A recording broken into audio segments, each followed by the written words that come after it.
Miss, wake up. You've been here all night, Jonathan Whitmore said in a low voice. A hand touched Annie's shoulder lightly. Annie jerked awake. She's first movement was not to fix her hair or wipe the sleep from her face. It was to grab at the papers in her lap. Jonathan Whitmore stepped back when she did. He raised both hands a little to show he meant no harm. Hey, young lady, he said. Softer now. Wake up. You're about to lose something priceless. Annie looked down. 3 envelopes had almost slipped from her fingers. One was hanging halfway over her knee, its white corner pointed toward the dirty floor. She snatched it back and pulled all 3 against her chest, as if Jonathan had reached for her lungs instead of a letter. Who are you? She whispered. Her voice cracked from sleep and dehydration. She pushed herself deeper into the corner of the cold plastic bench. Jonathan took another step back. A small, tired smile crossed his face. I'm not a thief. I just saved 3 tickets to a different life from this filthy floor. His eyes moved to the letterheads before he could stop himself. Harvard, Stanford, MIT, full scholarships? He raised an eyebrow, and this time his surprise was impossible to hide. What kind of genius falls asleep in a hospital hallway holding all that? Annie stared at him. Her eyes were red, guarded. Then she looked down at the envelopes, now wrinkled from the force of her grip. For a moment, something like pride passed across her face. It vanished almost immediately. Genius? She gave a dry laugh that had no humor in it. In this place, these 3 pieces of paper aren't worth as much as 1 bottle of antibiotics. Jonathan stopped smiling. There were answers people gave because they were bitter, and there were answers people gave because life had made them accurate. Annie's sounded like the second kind. He glanced toward the double doors at the end of the hall. You waiting for someone? Annie nodded. My mother. Evelyn Carter. Room 318. Before Jonathan could ask more, a nurse came from the nurse's station carrying a clipboard. Oh, thank goodness you're still here, Annie, the nurse said. Your mother's lab results have been delayed another hour. Dr. Morrison will come by when they're back. Her eyes moved to the bench. You can sit here, honey, but you can't lie down and sleep across the seats. I'm sorry. It's hospital policy. Annie sat straighter at once. I wasn't trying to cause trouble. I know you weren't. The nurse's voice softened. You've been here since yesterday evening. Nobody thinks you're causing trouble. I'll check on your mama again in a bit, she said. Try to stay sitting up, all right? Yes, ma'am. The nurse touched her arm lightly, then walked away. Just then, the quick strike of high heels against tile cut through the tense quiet of the hallway. There you are, sir, she said, lowering her head slightly before he even stopped walking. I finally found you. She glanced at the folder, already opening it, and did not seem to notice Annie at all. If you don't mind, there's something you need to review before the board packet goes out, the legal team said. Jonathan's brow tightened. He lifted one hand. La terre claire. The assistant froze. Sir, I understand, but this is... I said later. Jonathan's voice dropped, and the hallway seemed to drop with it. Claire closed the folder at once. Her face changed, all urgency turning into caution. Of course, sir. Annie watched the exchange without moving. She had known this man was wealthy from his suit. But now she understood something else. Wealth opened doors. Power made people stop talking in the middle of a sentence. Jonathan turned slightly. Go down to the car and wait for me. Take the folder with you. Claire nodded. Only then did her eyes move to Annie. It was brief, almost accidental, the kind of look people gave to furniture in a room they were passing through. Then she looked away, clutched the folder, and walked back toward the elevators. Jonathan stayed where he was. Part of him knew he should leave. But he could not stop looking at the girl with Harvard, Stanford, and MIT crushed against her chest. Annie noticed. What? She asked. Jonathan looked at her face again. Have you eaten? She blinked, caught off guard by the ordinary question. I'm fine. That's not what I asked. And I didn't ask you anything. Jonathan accepted the answer with a nod. Fair enough. Annie shifted as if to stand, then swayed. It was slight, but he saw it. The test results won't be back for another hour, Jonathan said, pointing toward the end of the hallway. The cafeteria should still be open. Would you like a cup of coffee? My pocket can handle 1 hot Americano. Annie almost refused. Then her stomach answered before she could. It made a low, embarrassing sound in the quiet hallway. Color rose in her cheeks. Jonathan looked away, giving her the dignity of pretending he had not heard. "All right," she said. "One coffee. But I pay for mine. I don't take handouts." Jonathan nodded. "I didn't offer one." She studied him for another second, still unsure. "I'm Jonathan," he said, leaving off the last name. "Annie," she replied. "Annie Carter." He gave a small nod, as if the name mattered because it belonged to her, not because he might one day see it on a contract, a scholarship list, or a headline. They walked toward the elevators with space between them. Annie kept the envelopes pressed to her chest. Jonathan kept his hands where she could see them. Behind them, the plastic bench sat empty under the hospital lights, cold again, waiting for the next person too tired to make it home. The elevator arrived with a soft chime that felt too clean for the hour. Annie stepped in first, still holding the envelopes against her chest. The cafeteria sat beyond a set of double doors, half lit, with only one register open. Behind the counter, an older woman with reading glasses hanging from a chain looked up from wiping a tray. "You folks are lucky," she said. "Coffee's still hot. Food's tired, but coffee's hot." "That's all we need," Jonathan said. Annie reached into the pocket of her hoodie before he could move. The cashier looked at the money, then at Annie's face, and said, "Coffee's $2 after midnight, sweetheart. Hospital special." Annie gave her a small nod. "Thank you, ma'am." Jonathan ordered the same thing, black. Jonathan took a slow sip of coffee and grimaced. That woman oversold it. Annie glanced at him. "You said it would be hot. You didn't say it would be good." "That's fair." For the first time, the corner of Annie's mouth moved like it remembered how to almost smile. It did not last. But Jonathan saw it and was careful not to chase it away. "So," he said, "Annie Carter, what did you do to make 3 schools like that fight over you?" "They didn't fight. They don't hand out full scholarships because they're bored." She looked down at the cup. "I had good grades, test scores, science fairs, some coding competitions. That sounds like the version you give adults who ask too many questions." Annie studied him over the rim of her coffee. "You always talk like that?" "Like what?" "Like you're opening a locked drawer." Jonathan set his cup down. "Occupational hazard." "What occupation?" He paused just long enough for her to notice. "Healthcare technology." "That's broad." "It is." She did not push. Not yet. People with money rarely answered the first question honestly. Annie had learned that from landlords, billing clerks, and men who said they wanted to help but started by asking what she was willing to give up. Jonathan nodded toward the envelopes. "What do you want to study?" "Biomedical engineering, maybe computational biology after that." She said it quickly, like someone naming a street she had memorized but was no longer allowed to walk down.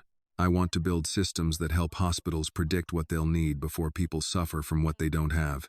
Jonathan leaned back. The answer was not rehearsed. That made it land harder. "You've thought about this." "I've lived around it." "Tell me." Annie gave a short breath. "Most hospitals waste money because they react late. Supplies sit where they aren't needed. Medication expires in one place while another clinic waits 3 days for the same thing. Poor neighborhoods get delays first because nobody calls it a crisis until somebody important is waiting." Jonathan did not interrupt. "In high school, I built a routing model," she said. "It started as a science fair project. Then I kept working on it. It uses patient flow, prescription trends, weather delays, warehouse inventory, and transportation routes to predict where critical supplies should be moved before the shortage happens." "What's it called?" "Pulse route." The name came out quietly, but not weakly. There was pride in it, guarded but alive. Jonathan's eyes narrowed a little, not in suspicion, in recognition. "You built that yourself?" "Yes." "What language?" "Python first, then some JavaScript for the dashboard. I used public hospital data where I could, simulated the rest, and built a small model using clinic patterns from Wayne County." Jonathan forgot the coffee. "And it works?" "It worked well enough to win state." She looked away. "Not well enough to pay for dialysis." He let the silence sit. The cafeteria hummed around them. A refrigerator clicked on behind the counter. Somewhere near the lobby, an elevator opened and closed. "Which school are you choosing?" Jonathan asked. Annie's face changed before she answered, not dramatically. The light simply went out of her eyes, as if someone had reached inside and turned a switch. I'm not going. Jonathan heard the words, but they made no sense beside the envelopes on the table. You're deferring? No. Taking a gap year? No. He looked at the letters again. Annie, those are full scholarships. Tuition, she said. Not everything. Not life. Not my mother's medication. Not the rent. Not the part of the bill the hospital says isn't covered. Not the rides when she's too weak for the bus. She has insurance? Annie laughed once under her breath. She has enough insurance for people to say, she has insurance. Jonathan looked down at his coffee. My mother worked in hospital laundry for 16 years, Annie said. Sheets, gowns, towels, all of it.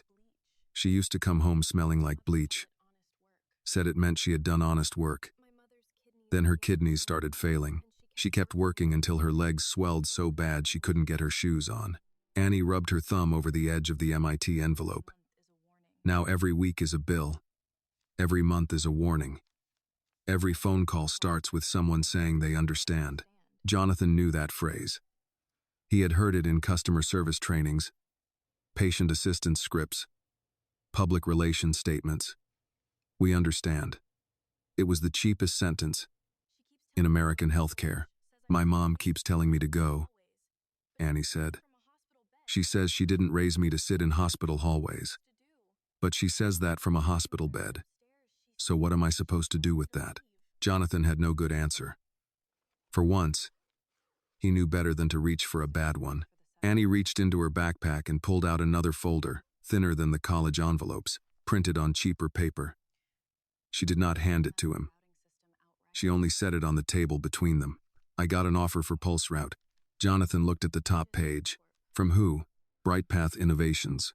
The name entered the air quietly. Jonathan's hand stopped halfway to the folder. Annie did not notice at first. She was staring at the contract like it had already taken something from her. $12,000. If I sign over all rights by tomorrow evening, they wire the money in 48 hours. That buys medication, clears enough of the balance to keep treatment moving, maybe gives us a month where my mother can sleep without pretending she isn't scared. Jonathan's jaw tightened. Brightpath Innovations was not just familiar. It was inside his world, tucked under a subsidiary chain, a company he remembered from a quarterly acquisition report.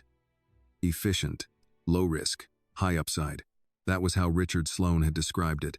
Annie finally looked up. What? He recovered too late. Nothing.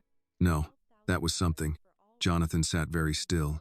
The cafeteria suddenly felt colder than the hallway. 12,000 for all rights? And a non-compete, 10 years. She gave another dry laugh. Apparently I'm valuable enough to silence, just not valuable enough to pay. Don't sign it. The words came out sharper than he intended.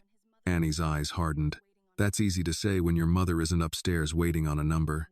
Jonathan absorbed that because it was true. She gathered the contract and slid it back into her bag. People keep telling me what not to do. Don't quit school. Don't sell the algorithm. Don't panic. Don't give up. She looked toward the ceiling, toward the floors above them. Nobody tells me how to keep my mother alive while I'm being smart.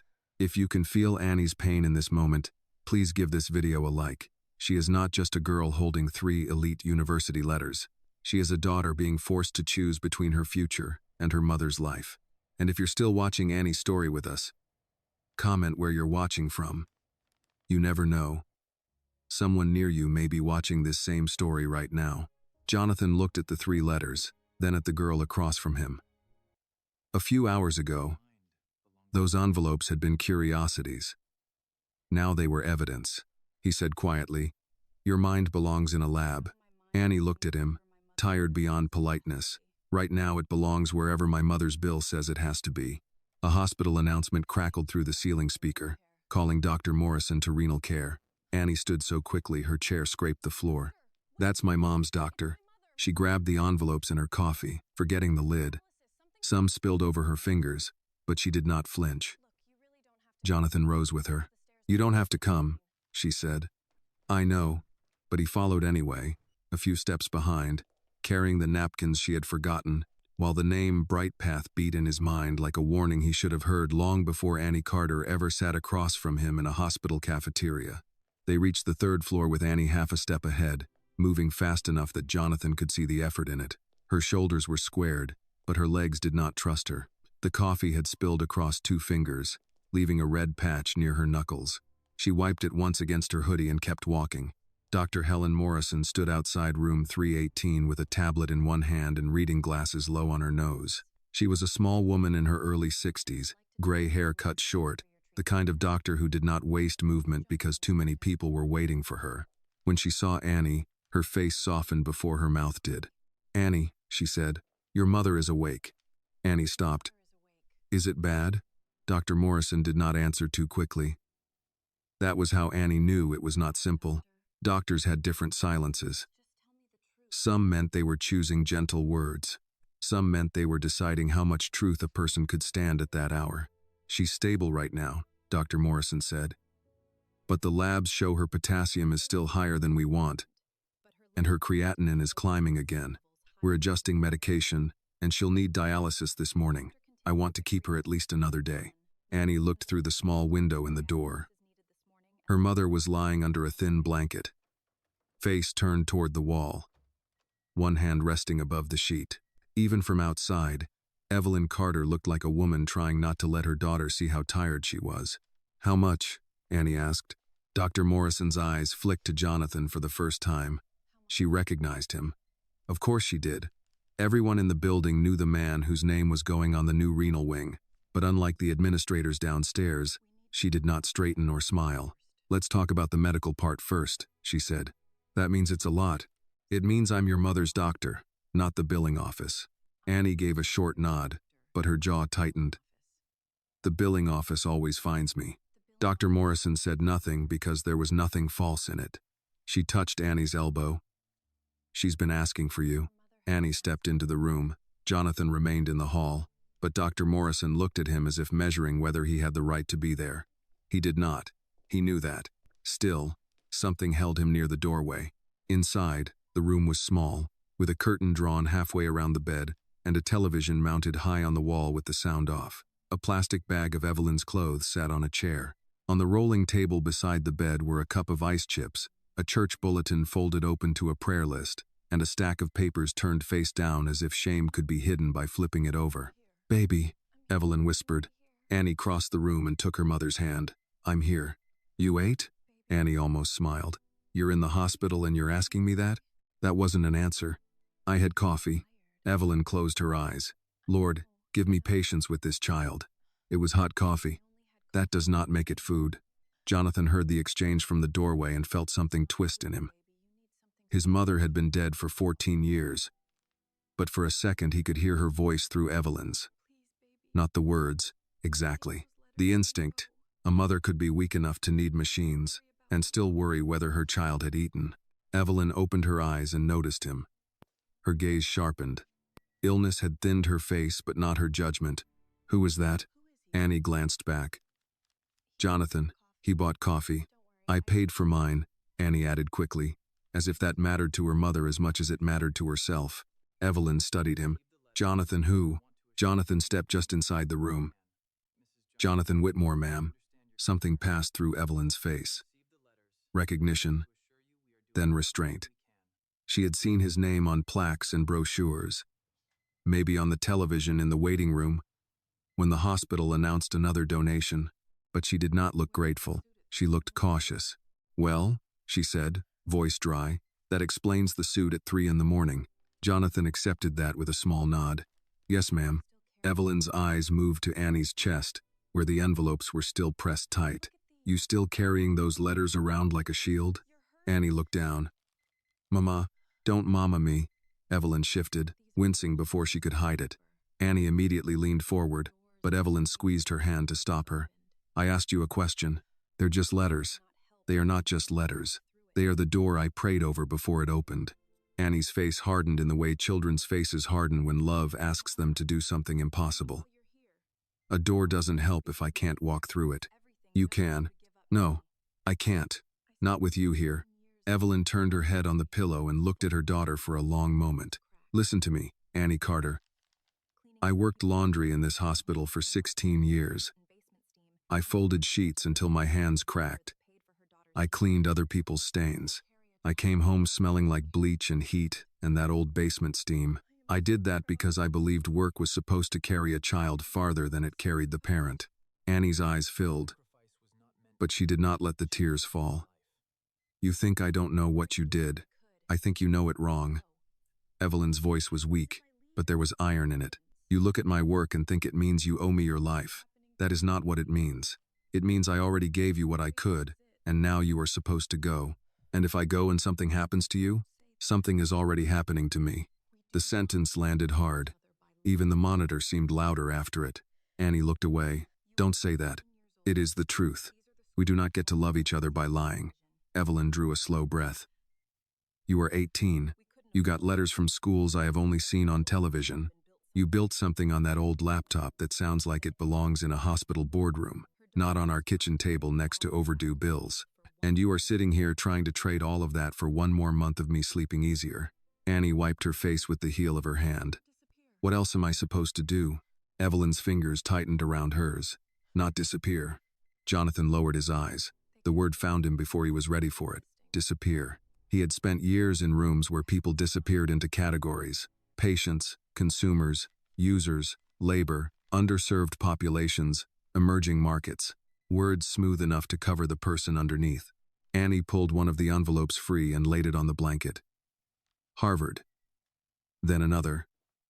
Stanford. Then the third. MIT. The names looked almost rude in that room. Too clean, too bright beside the IV line and the cup of ice chips. They don't pay for you, Annie said. No school can pay for everything worth keeping, Evelyn said. That does not mean you throw the school away. There's an offer, Annie said, quieter now. Evelyn's eyes narrowed. What offer? Annie hesitated. Annie. For Pulse Route. A company wants to buy it. How much? 12,000. Evelyn stared at her.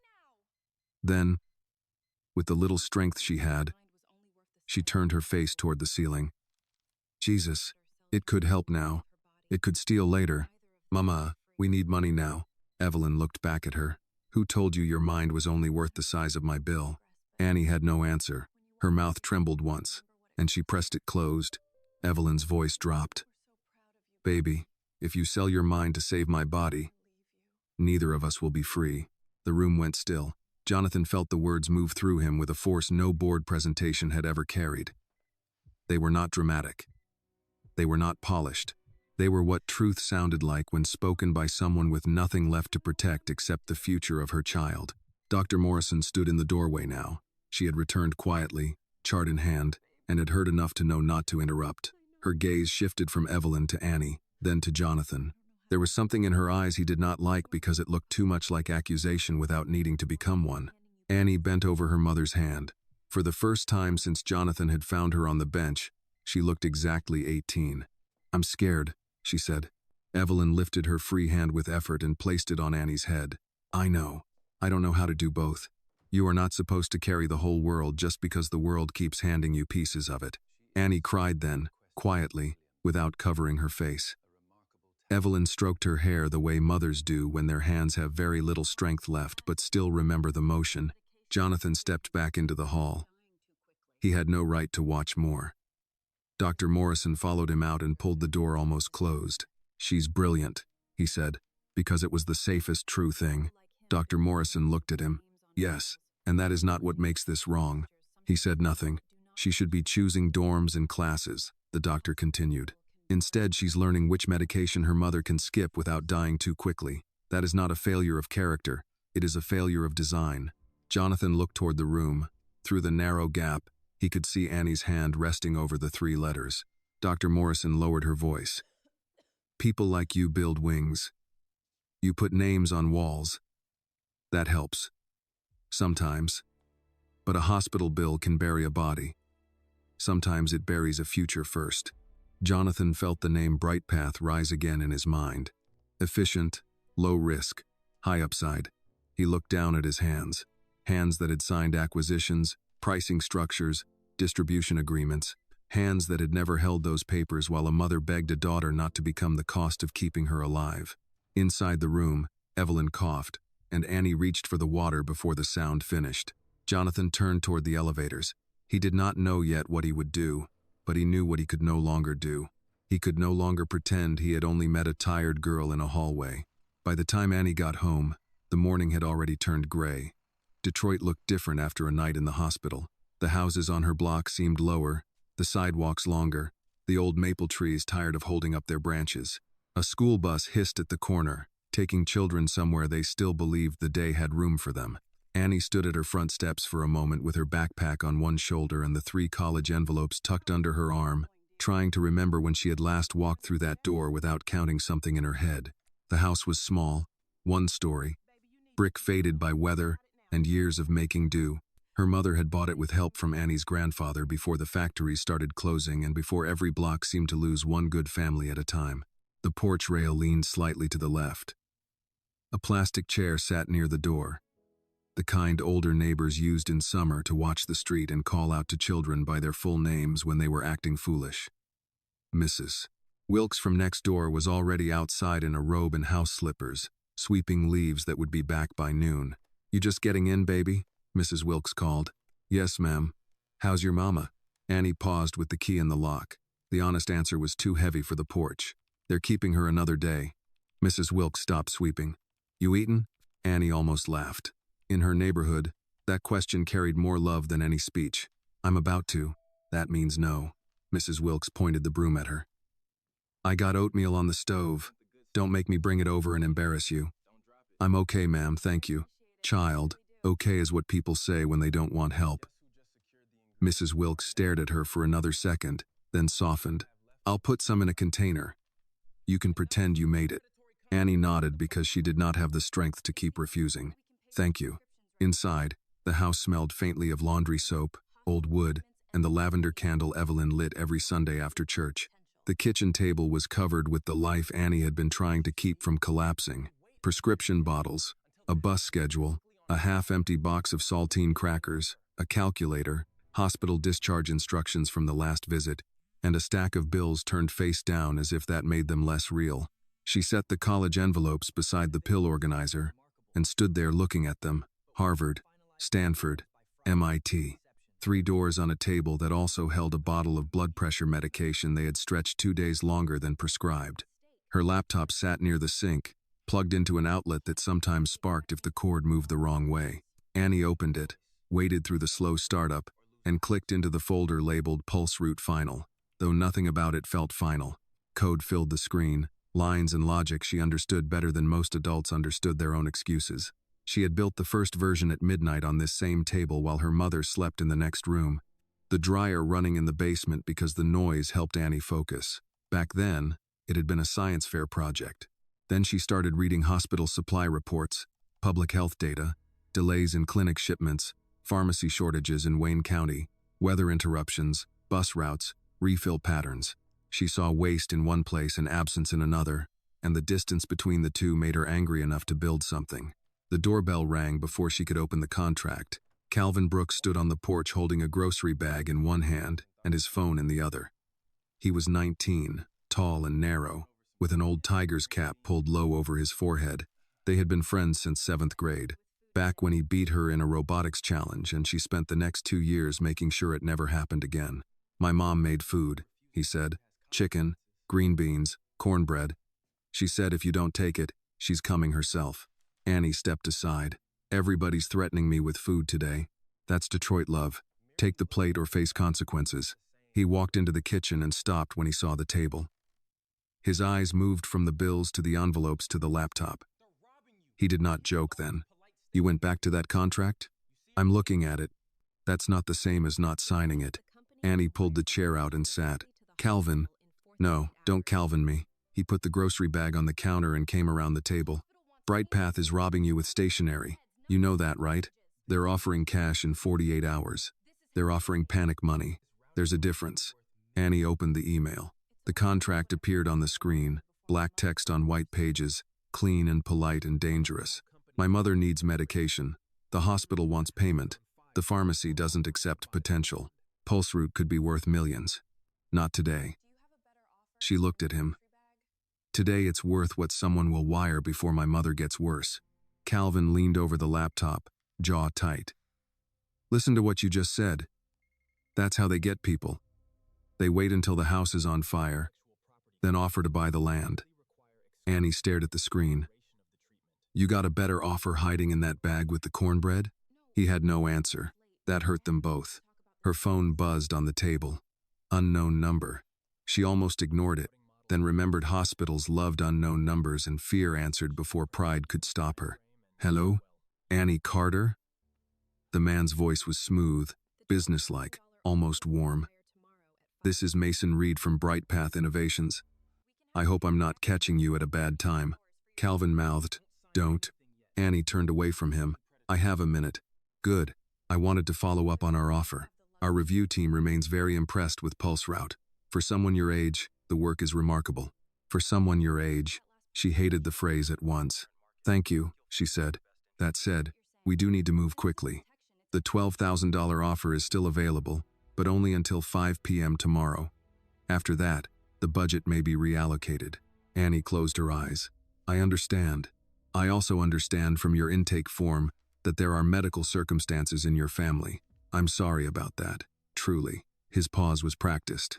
Situations like yours are exactly why our fast payment structure can be so helpful. Most companies take months. We can wire funds in 48 hours. Calvin whispered, Predator. Annie covered the phone. Stop. Mason continued as if he had not heard anything. Your mother doesn't have the luxury of waiting, Annie. The kitchen changed around her. The refrigerator hum seemed to fade. The bills on the table, the pill bottles, the envelopes, the laptop, Calvin's angry face. All of it narrowed to that one sentence. It was cruel, because it was shaped like concern. What did you say? Annie asked. I said timing matters. I don't want you to lose an opportunity because of hesitation. No, she said quietly. You don't want to lose a bargain. There was the smallest pause on the line. I'm trying to help you make a practical decision. I'll review the contract. Of course. Just remember the deadline. The call ended. Annie lowered the phone slowly. Calvin stood across from her, his face tight. Please tell me that made you mad enough not to sign. It made me mad, she said. It didn't make my mother less sick. She opened the contract again. The words blurred for a second, then steadied. Assignment of all rights. Perpetual ownership. Non-compete. Confidentiality. No future claims. No royalties. No obligation to credit original developer. It was all there, written in language so calm it almost looked harmless. Mrs. Wilkes knocked once and came in without waiting, carrying a plastic container of oatmeal wrapped in a dish towel. She saw Calvin, the laptop, the papers, and Annie's face. Older women did not need explanations for every kind of trouble. She set the oatmeal on the table. Eat while you think. Annie looked up. I'm not hungry. Mrs. Wilkes took the spoon from the dish towel and placed it in Annie's hand. That's all right, eat anyway. No one spoke for a while. Annie took one bite because refusing would have been harder than chewing. The oatmeal was warm, with cinnamon and a little brown sugar, the way Evelyn made it when there was enough sugar to spare. That almost broke her. Calvin sat down across from her. Let me call Mr. Daniels from the science fair board. Maybe he knows somebody. By tomorrow? Maybe. And if maybe isn't fast enough? He looked down. Annie reached for the pen beside the laptop. It was a cheap blue pen from the hospital billing office. Detroit Mercy General printed on the side in white letters. She rolled it between her fingers and thought about her mother upstairs saying, Who told you your mind was only worth the size of my bill? The pen weighed almost nothing. Still, when Annie set its tip above the signature line, her hand began to shake. Somewhere in the house, the old wall clock ticked. Outside, Mrs. Wilkes's broom scraped the porch again. Life went on with a stubbornness that felt almost insulting. Annie did not sign. Not yet. She capped the pen and placed it beside the contract, close enough to threaten her, far enough to let her breathe. Then she picked up the Harvard envelope and tried to smooth the crease Jonathan had seen in the hospital hallway. The paper did not flatten. Some things, once bent under pressure, kept the mark. Her phone buzzed again. This time it was a text from the hospital. Dr. Morrison wants you back when you can. Your mother is asking for you. Annie stood so quickly the chair hit the wall. Calvin grabbed the food bag and her backpack. She gathered the 3 envelopes, then hesitated over the contract. After a moment, She folded it once and shoved it into the bag too. She did not know whether she was carrying a lifeline or a trap. She only knew both had her name on them. Jonathan did not go back to the hospital board. Claire Bennett was waiting beside the black sedan at the curb when he came through the automatic doors. The folder was still in her arms, pressed flat against her navy jacket as if she had been holding her breath with it. The driver straightened, but Jonathan waved him off and opened the rear door himself. "Sir," Claire began. "The board packet." "Not now." She stopped. A few hours earlier, his tone in the hallway had made her retreat. This time there was no anger in it. That was what unsettled her. Jonathan Whitmore irritated was familiar. Jonathan Whitmore quiet meant something had moved beneath the surface. He got into the car. Claire slid in on the other side, still holding the folder. "Where to?" the driver asked. "The Westin," Jonathan said. Claire turned. "Not the office?" "The hotel first." She looked at him through the dim light of the car. "Is this about the girl?" Jonathan did not answer right away. Outside the window, Detroit was waking in pieces. A bus sighed at the curb. A man in a work jacket crossed the street carrying a lunch pail. Near the hospital entrance, an older woman leaned on a cane and waited for a ride that had not come yet. "What do we own under Bright Path Innovations?" Jonathan asked. Claire blinked. "Bright Path?" "Yes. I'd have to pull the file." "Pull it." She opened her laptop at once, balancing it on her knees as the car moved away from the hospital. Her fingers worked quickly. Jonathan watched the city slide by. Brick buildings, closed storefronts, a church sign with missing letters, a mural of a black child holding a book. He thought of Annie Carter standing in her kitchen with a pen over a signature line he had not seen but could imagine. He thought of Evelyn in room 318 asking who told her daughter that her mind was only worth the size of a bill. Claire cleared her throat. Bright Path Innovations is part of Whitmore Applied Systems, acquired 3 years ago. Structured under the Intellectual Property Development Division, Richard Sloan oversees the financial review. Legal reports to Marbury's team. What do they do? Claire read from the summary. Early stage acquisition of software tools, predictive models, workflow systems, and healthcare. Adjacent intellectual property from independent developers. Mostly small contracts. Low upfront cost. High commercialization potential. Jonathan's jaw tightened. Say that without the brochure. Claire looked up. He kept his eyes on the window. Claire, they buy ideas before larger companies notice them, she said. Often from people who don't have representation. The honesty came out reluctantly, but it came. Jonathan respected her for that and hated the answer. What's the average purchase price? Across all contracts, she scrolled.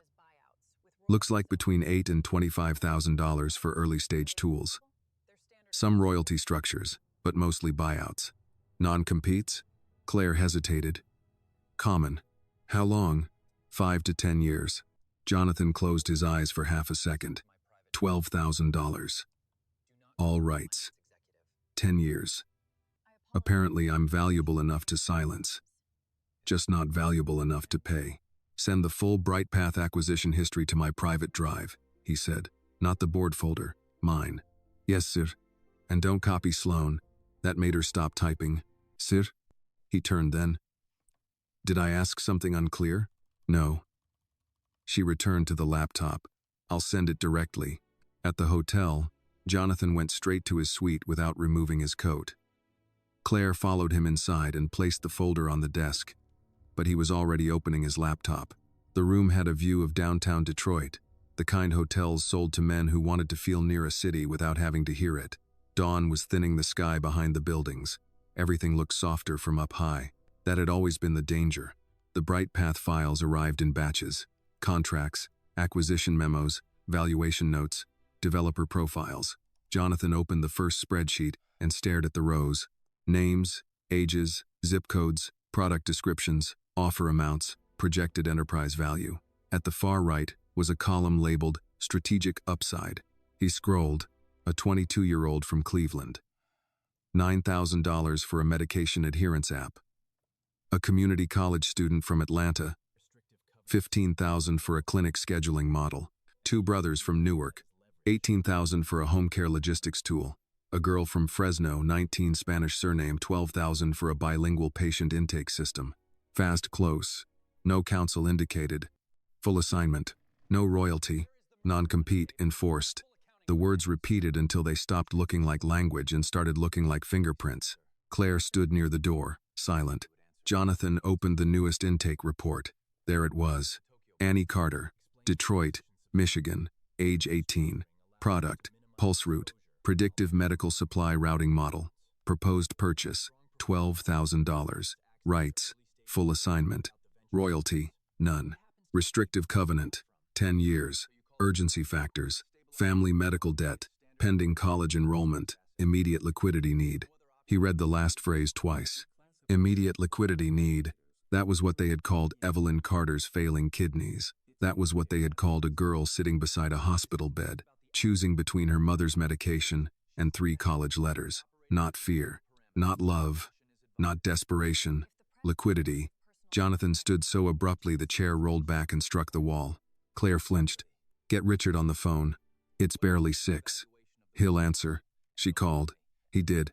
Richard Sloane's voice came through the speaker, calm and dry, the voice of a man who had already read 3 market briefings before breakfast. Jonathan. Early morning. Tell me about Bright Path. A pause.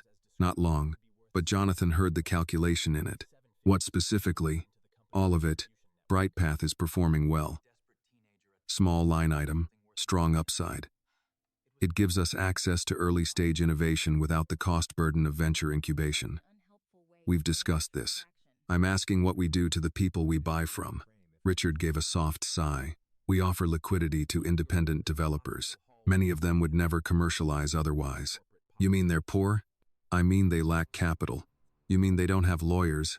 I mean they are often pre-institutional. Jonathan stared at Annie's intake report on the screen.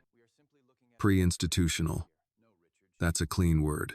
It's an accurate one.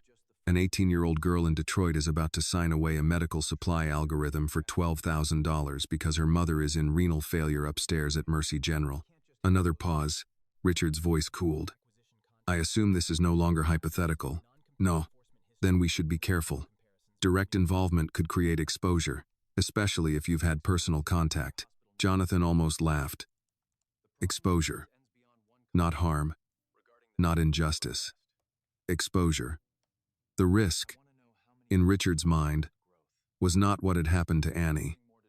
The risk was that Jonathan had seen it. Is Pulse Route worth more than $12,000? Jonathan asked. I haven't reviewed it personally. Then review it now. Jonathan, these early-stage concepts are speculative. That wasn't what I asked. Richard was silent just long enough to show irritation. If the model performs as described, yes, it could be worth substantially more after development. How much more?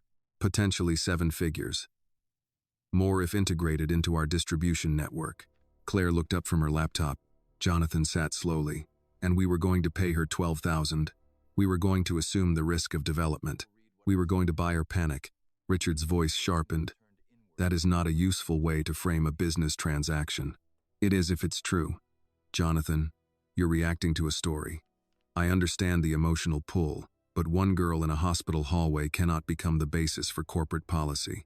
Jonathan looked toward the window. Down below, traffic thickened. People were going to work. Some of them would pack medicine they could not afford. Some would clean hospital rooms where they themselves could not pay to be treated. Some would raise children smart enough to change the world and still have to sell the change at a discount.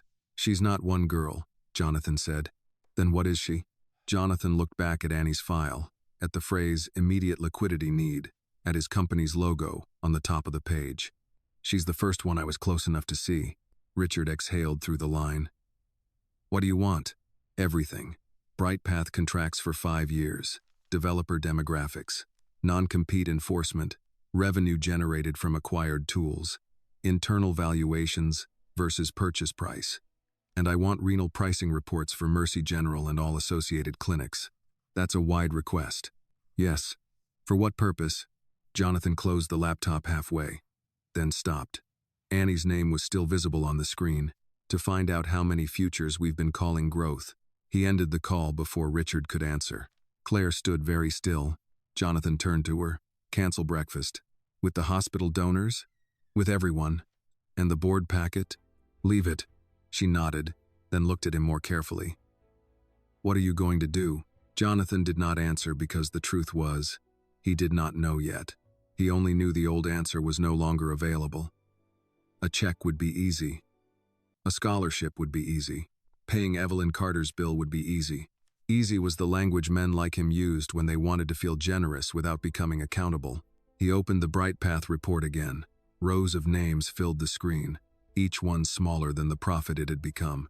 "First," he said, "I'm going to read what I signed." Claire left quietly. Jonathan remained at the desk as the sun rose over Detroit, reading contract after contract while the city brightened beneath the glass. By 7:30, he had taken off his coat. By 8, his coffee had gone cold. By 9, he understood that Bright Path was not a mistake hidden inside his company. It was his company telling the truth about itself in smaller print. At 9:30, Jonathan left the hotel with the Bright Path files loaded onto an encrypted tablet and a headache sitting behind his eyes. He had not slept. He had not changed clothes. Claire walked beside him through the lobby, trying to match his pace while answering messages from people who had been told their morning with him was canceled without explanation. "Legal is asking whether this is an internal audit or a compliance review," she said. Jonathan pushed through the revolving door into the cold Detroit morning. "Tell them it's a question." "What kind of question?" "The kind they should have asked before I did." She looked at him once, then typed without another word. The headquarters of Whitmore MedTech rose 27 floors above Jefferson Avenue, all glass and steel, with a lobby polished enough to reflect the people walking through it. On most mornings, Jonathan barely noticed the security desk, the wall of awards, the framed magazine covers, the screen near the elevators that rotated through phrases like innovation with purpose and care through technology. That morning, each word looked heavier than it had the day before. He wondered how many patients had read them from a hospital bed and believed them. He wondered how many employees had repeated them in meetings while approving the opposite. Claire followed him into the private elevator. "Richard Sloan wants 10 minutes before your review." "No." He said, "There may be context missing." "I'm sure there is. That's why I'm not starting with him." The elevator doors opened onto the executive floor. People greeted him, then stopped when they saw his face. Jonathan walked past the conference room where breakfast had been laid out for the donor committee. Coffee, cut fruit, pastries, silver tongs, small plates. No one had touched it yet. He looked at the table and thought of Annie smoothing a folded $5 bill on a hospital cafeteria counter. "Send that food downstairs," he told Claire. "To the staff lounge, to security, custodial, whoever's on shift. Not upstairs." "Yes, sir." 15 minutes later, he was in a records room on the 17th floor with Claire, 2 compliance officers, and a junior attorney named Dana Ruiz, who looked as if she had been pulled from sleep and dropped into a storm. Boxes of older acquisition files sat along one wall. On the conference table were 5 years of Bright Path contracts, developer profiles, valuation memos, and internal notes. Dana adjusted her glasses. "Mr. Whitmore, I want to be clear that I'm not the lead attorney on these. I only handled intake review and closing packets." "That's why you're here," Jonathan said. "You saw the first version before anyone cleaned it up." Dana swallowed. "Yes, sir." He opened Annie Carter's file on the screen and turned it toward her. "Walk me through this." Dana looked at the name. Something in her face tightened. "Pulse route. Predictive routing for medical supply distribution. Strong technical submission. Limited validation, but better than most student projects. Why 12,000? That was the pricing tier. Based on what? Stage, applicant profile, development risk, lack of formal incorporation, absence of counsel, and urgency factors. Jonathan leaned back. "Urgency factors?" Dana looked down. "That's the term in the intake system. What does it mean in English?" Claire stopped typing. Dana drew a breath. "It means the seller needs money quickly." "For what?" "Different reasons. Medical debt, tuition deadlines, eviction, family support, immigration fees, sometimes funeral costs." Jonathan did not move, "And we mark that as useful." Dana's voice dropped. "The system marks it as time. Sensitive." "That wasn't what I asked." She looked at him then, and for a second he saw not a company lawyer, but a young woman who had known the answer longer than she had allowed herself to say it. "Yes," she said. "It makes them more likely to close." The room went quiet. Jonathan turned a page in the printed summary. Fast, close prospects. Is that bright path language? Dana nodded. Who came up with it? I don't know. Who uses it? Another pause. Everyone. Jonathan let the word sit there. Everyone. The most convenient hiding place in any company. He moved to another file. Malik Thompson, 22, Cleveland. Medication adherence app. Sold for $9,000. Internal valuation after acquisition? Claire found the number. Projected at $1.8 million after integration. Was he paid royalties? No. Credit? No. Counsel? Dana answered. Not indicated. He opened the next file. Sofia Alvarez, 19. Fresno. Bilingual. Patient intake system. 12,000. Claire read from the spreadsheet. Projected value, 3.2 million over 5 years. Royalties? No. Counsel? No. Jonathan went through file after file, and the pattern did not break. Poor zip codes. Young developers. Public schools. Community colleges. No attorneys. Medical emergencies. Family debt. Brightpath had not used force. It had used timing. It had found people standing at the edge of a financial cliff and offered cash in exchange for the thing that might have carried them away from it. Dana's hands were folded tight in her lap. For what it's worth, a few of us raised concerns. With whom?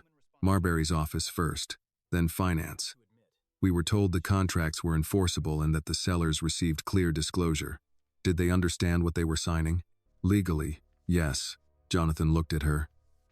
That answer is starting to make me sick. Dana nodded once, almost with relief. Me too. Claire's phone buzzed. She glanced at it. Richard is outside. Keep him there. A compliance officer named Bell, older, careful, cleared his throat. Mr. Whitmore, if I may.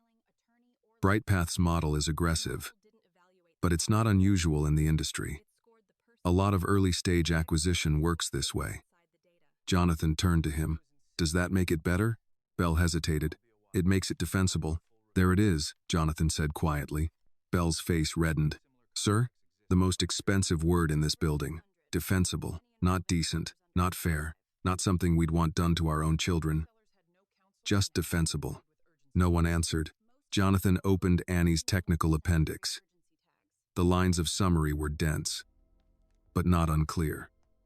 Pulse route could map patient flow, prescription patterns, clinic supply needs, and distribution routes.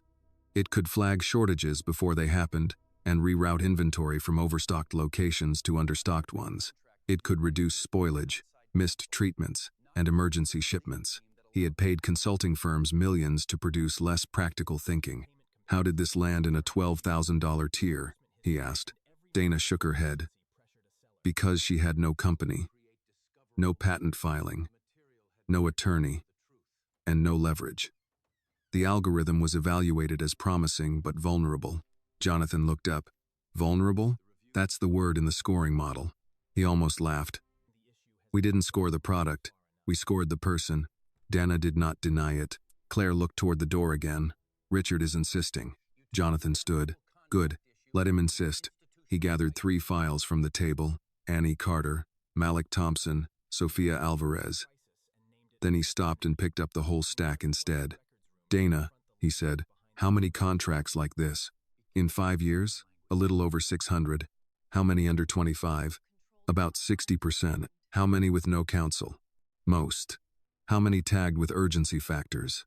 Dana looked down at her notes. 70. 1%. Jonathan walked to the window.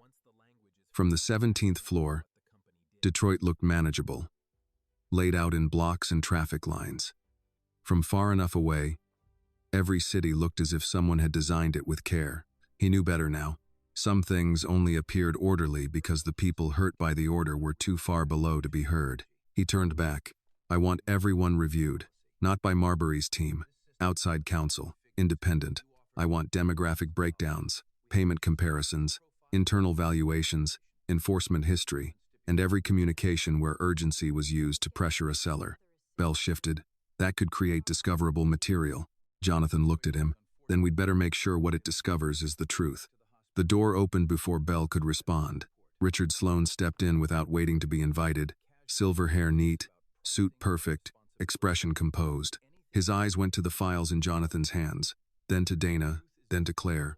"This has gone far enough," Richard said. Jonathan studied him for a moment. "No, Richard, I'm starting to think it hasn't gone nearly far enough." Richard closed the door behind him. "You are turning a manageable contract issue into an institutional crisis." Jonathan placed the stack of files on the table. "No, I'm finding out we built one and named it Opportunity." Richard's jaw tightened. "You need to be careful with that kind of language." Jonathan thought of Annie in the cafeteria, saying her mother's bill decided where her mind belonged. He thought of Evelyn saying neither of us will be free. "For once," he said, "I think the language is finally catching up to what we did." Richard Sloane did not sit. Men like him rarely sat when they meant to win. He stood near the door with one hand in his pocket and the other holding his phone, as if the room were an inconvenience scheduled between more important things. "Jonathan," he said, "I understand you were moved by what you saw at the hospital, but we cannot let a personal encounter rewrite acquisition strategy." Dana Ruiz looked down at the table. Claire stayed still beside the window. Bell pretended to read the top sheet in front of him. Jonathan picked up Annie's file. "A girl is being offered $12,000 for a system our own valuation says could be worth 7 figures. Could," Richard said. "Potentially. After capital, development, legal work, regulatory review, integration, and market testing. We assume the risk. She assumes the loss. She receives immediate payment. Because her mother is sick." Richard's mouth tightened. "That is unfortunate. It is not illegal." Jonathan looked at him for a long moment. "I'm going back to Mercy General." Richard frowned. "For what purpose?" "To understand the other side of this report. The hospital already gave us pricing summaries." "I don't want summaries." "Then take counsel." "No. Jonathan, do not speak casually with patients about pricing, treatment, or corporate responsibility. Anything you say could become discoverable." Jonathan slipped Annie's file into his leather folder. "Good." Richard's eyes narrowed. "Good? If the truth is discoverable, maybe it should be discovered." He walked out before Sloane could answer. Detroit Mercy General looked different in daylight. At 2 a.m, the hospital had seemed like a place held together by machines and waiting. By late morning, it was busier, louder, more exposed. Ambulances pulled in under the emergency canopy. Families moved through the lobby carrying flowers, fast food bags, blankets, worry. A man in a tiger's jacket argued softly with a billing clerk near the elevators. An older woman sat beside him, holding a prescription bag with both hands and staring at the floor. Jonathan entered through the side door this time, avoiding the donor wall. He did not want to pass his own name. Dr. Helen Morrison met him outside renal care. She wore the same white coat, but now there was coffee in her hand and less patience in her eyes. "I heard you were asking questions," she said. "I need to understand the cost structure for patients like Evelyn Carter." "No," she said. "You need to understand the cost." He accepted the correction. "Then show me." She studied him for a moment. "You came without a photographer. That's a start." "I didn't come for praise." "Good. I wasn't offering any." She led him down the corridor. They passed dialysis chairs separated by curtains, patients sitting under blankets while machines did quiet work beside them. Some watched television without seeing it. Some slept. Some stared ahead with the practiced stillness of people who had learned that illness was not one event but a schedule. "That's Mr. Gaines," Dr. Morrison said, nodding toward an elderly black man in a gray cap. "Retired auto worker. Skips one medication every other week because his copay went up. Says he can feel the difference in his hands. But groceries come first." They kept walking. "That's Mrs. Bellamy. Worked school lunch for 32 years. Her daughter drives her here from the east side because paratransit missed pickup twice. When she misses dialysis, she ends up in the ER. The ER costs more than transportation would, but the system pays for emergencies better than prevention." Jonathan listened. A young man in scrubs passed them pushing a cart of supplies. Dr. Morrison stopped beside a storage room and opened the door. Inside, shelves held box tubing, filters, gloves, dialysate, syringes, labels with barcodes, quantities, expiration dates. "Some of this comes through your distribution network," she said. Jonathan looked at the shelves. "I know. No, you know the revenue line. You don't know this. She picked up a small box and turned it in her hand. When the price changes, the hospital shifts cost. When the hospital shifts cost, insurers deny more. When insurers deny more, patients delay. When patients delay, they get sicker. When they get sicker, everybody acts like it was unpredictable. She put the box back. Was Evelyn delaying treatment? Sometimes, not dramatically. That's how poor people survive. They don't announce a collapse. They shave pieces off the plan. Half a dose here, a missed refill there, stretch the bus money, push the follow-up visit, tell the daughter not to worry. Dr. Morrison looked toward room 318. By the time we call it serious, they've been negotiating with Sirius for months. Jonathan thought of Annie's notebook. One page for routing models and another for medicine. Buses. Bills. Why wasn't she covered? She has coverage. That's the American magic trick. A person can have insurance and still not have access. Dr. Morrison's voice stayed even, but the anger underneath had roots. The plan covers enough to say she isn't uninsured. It doesn't cover enough to keep her from drowning. They stopped near a small consultation room. Dr. Morrison motioned him inside and closed the door. The room held a round table, 4 chairs, a box of tissues, and a wall poster about kidney health that looked too cheerful for the conversations it witnessed. She set her coffee down. "Why are you really here?" Jonathan opened his folder and took out Annie's BrightPath summary. He laid it on the table, but did not push it toward her. Annie built a system that could improve medical supply routing. BrightPath offered her $12,000 for all rights, 10-year non-compete. Dr. Morrison did not look surprised. That bothered him more than shock would have. "She told me," the doctor said. "She did?" She asked whether $12,000 would keep her mother's treatment stable for a while. Jonathan felt the sentence in his chest. "What did you say?" "I told her I'm a doctor, not a fortune teller. Then I told her not to sign anything without a lawyer." "And?" She smiled like I had told her not to bleed without a bandage. Jonathan sat back. Dr. Morrison leaned her forearms on the table. "Do you know what poverty does to intelligence, Mr. Whitmore? It doesn't remove it. It corners it. Annie can understand supply chains, predictive modeling, hospital waste, and algorithmic routing. But this week, all that brilliance is being used to answer one question: how much of herself can she sell before her mother gets worse?" Jonathan said nothing. "You people like the word access," she continued. "Access to care, access to innovation, access to opportunity. But access without affordability is a locked door with a nicer sign." He looked at the tissue box, then the poster, then his own hands. "I can pay Evelyn's bill. I'm sure you can. I can do it today. I'm sure you can do it before lunch." He looked up. Dr. Morrison's face softened, but only slightly. "That would help Evelyn. It would help Annie. I would not tell you not to do it if it were offered the right way. But don't confuse relief with justice." He took that in. She sat back. "Charity is what people offer after policy has already failed." The words did not strike loudly. They settled. That was worse.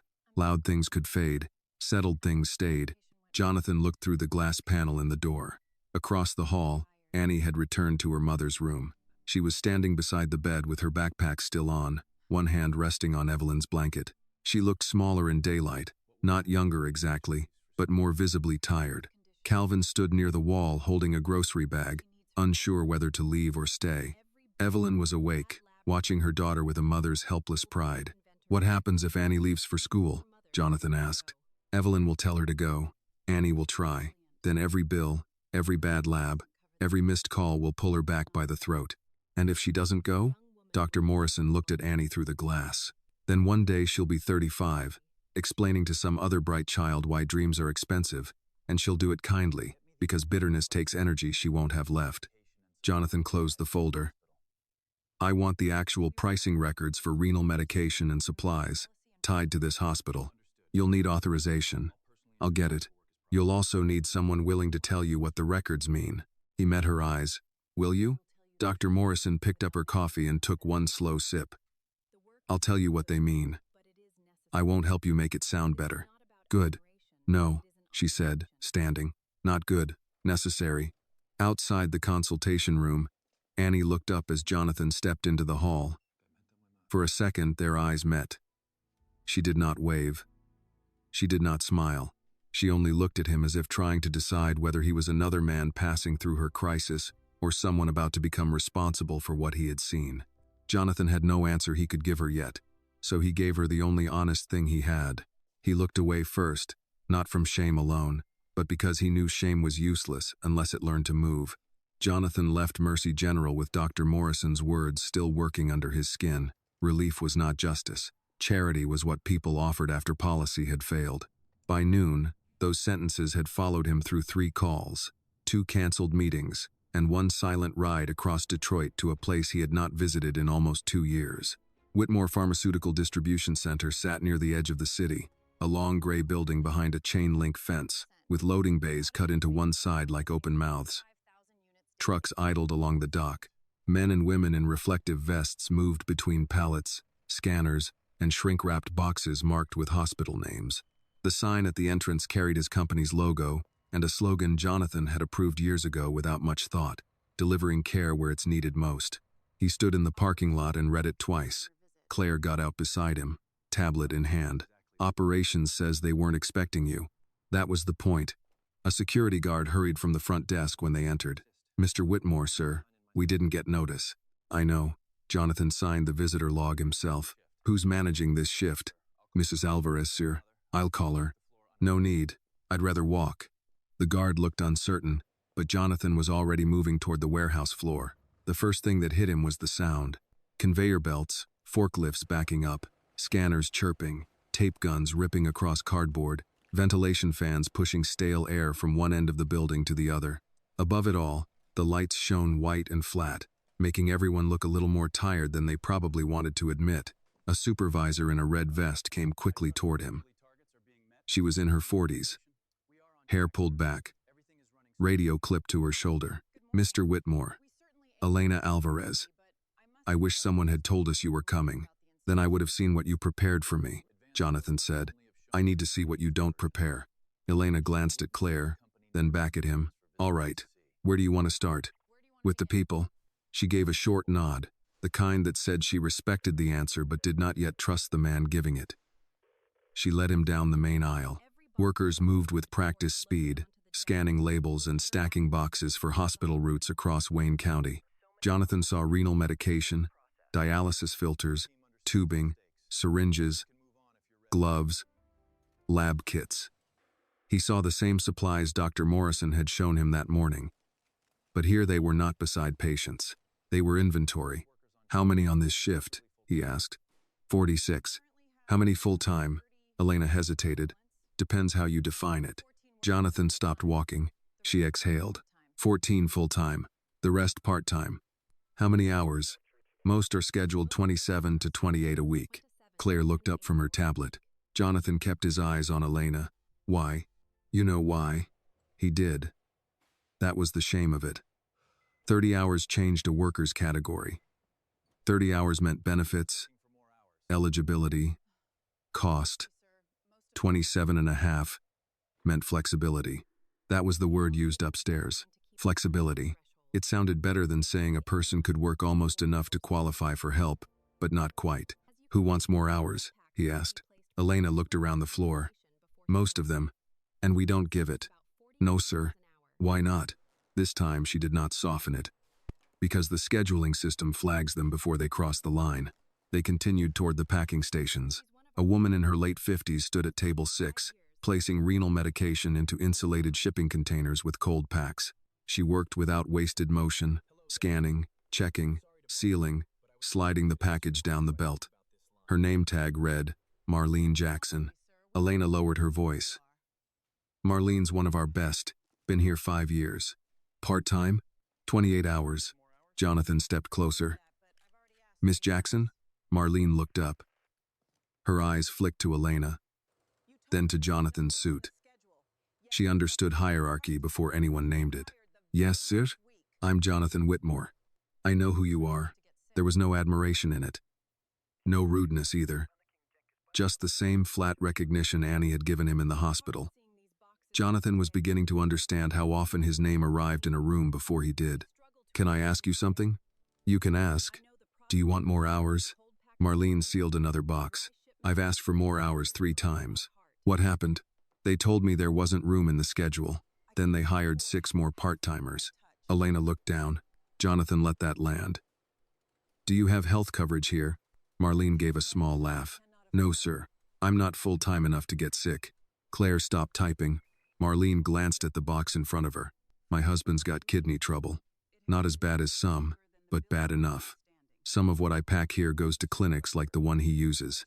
I can tell you the product numbers by heart. I can tell you which boxes need cold packs and which ones can ride dry. I can tell you when a shipment's going to be late just by looking at the dock. She pushed the box down the belt. What I can't do, she said, is afford half of what I touch. Jonathan did not speak. Marlene looked him in the eye then. I pack medicine I can't afford. The sentence did not rise. It did not need to.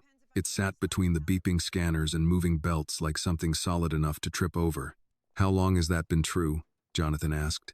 For people like me, Marlene said. Longer than this building's been standing.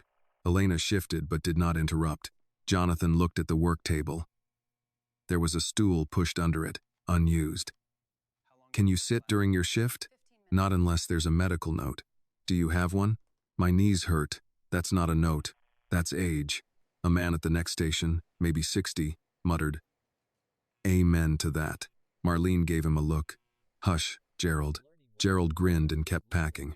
It was a small moment, ordinary, almost warm. That made it worse.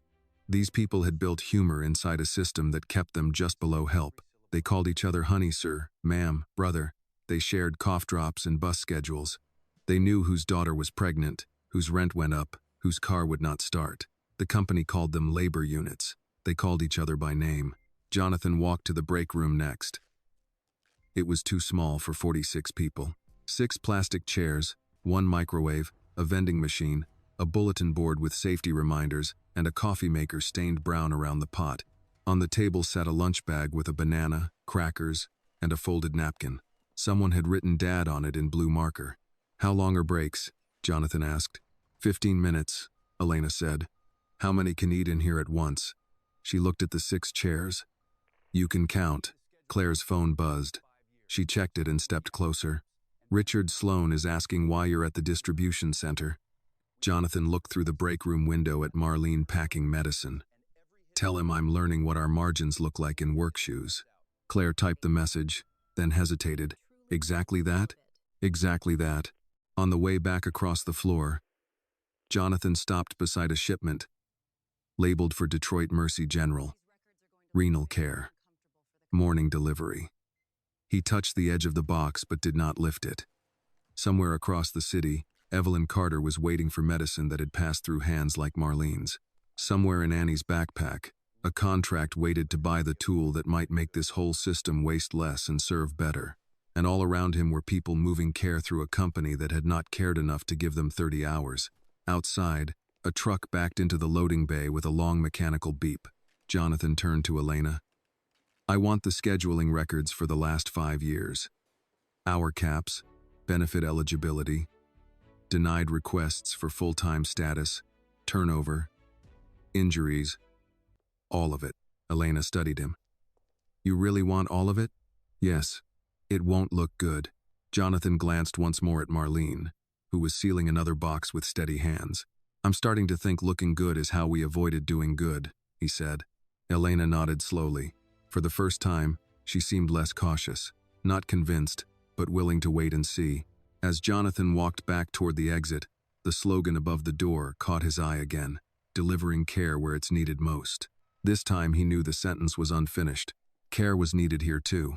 Annie returned to Detroit Mercy just after 1 in the afternoon with Calvin beside her and Mrs. Wilkes's food container warm inside her backpack. She had not eaten more than 3 bites. The oatmeal sat heavy in her stomach, not because of the food, but because kindness had weight when you did not know how to repay it. At the front desk, a woman with tired eyes handed her a visitor sticker without asking for ID. Room 318, she said. Your mama's been asking. Annie nodded. She knew the route now without looking, past the gift shop with balloons that cost more than dinner, past the chapel where somebody was always sitting in the back row, past the elevators that smelled faintly of bleach and vending machine coffee.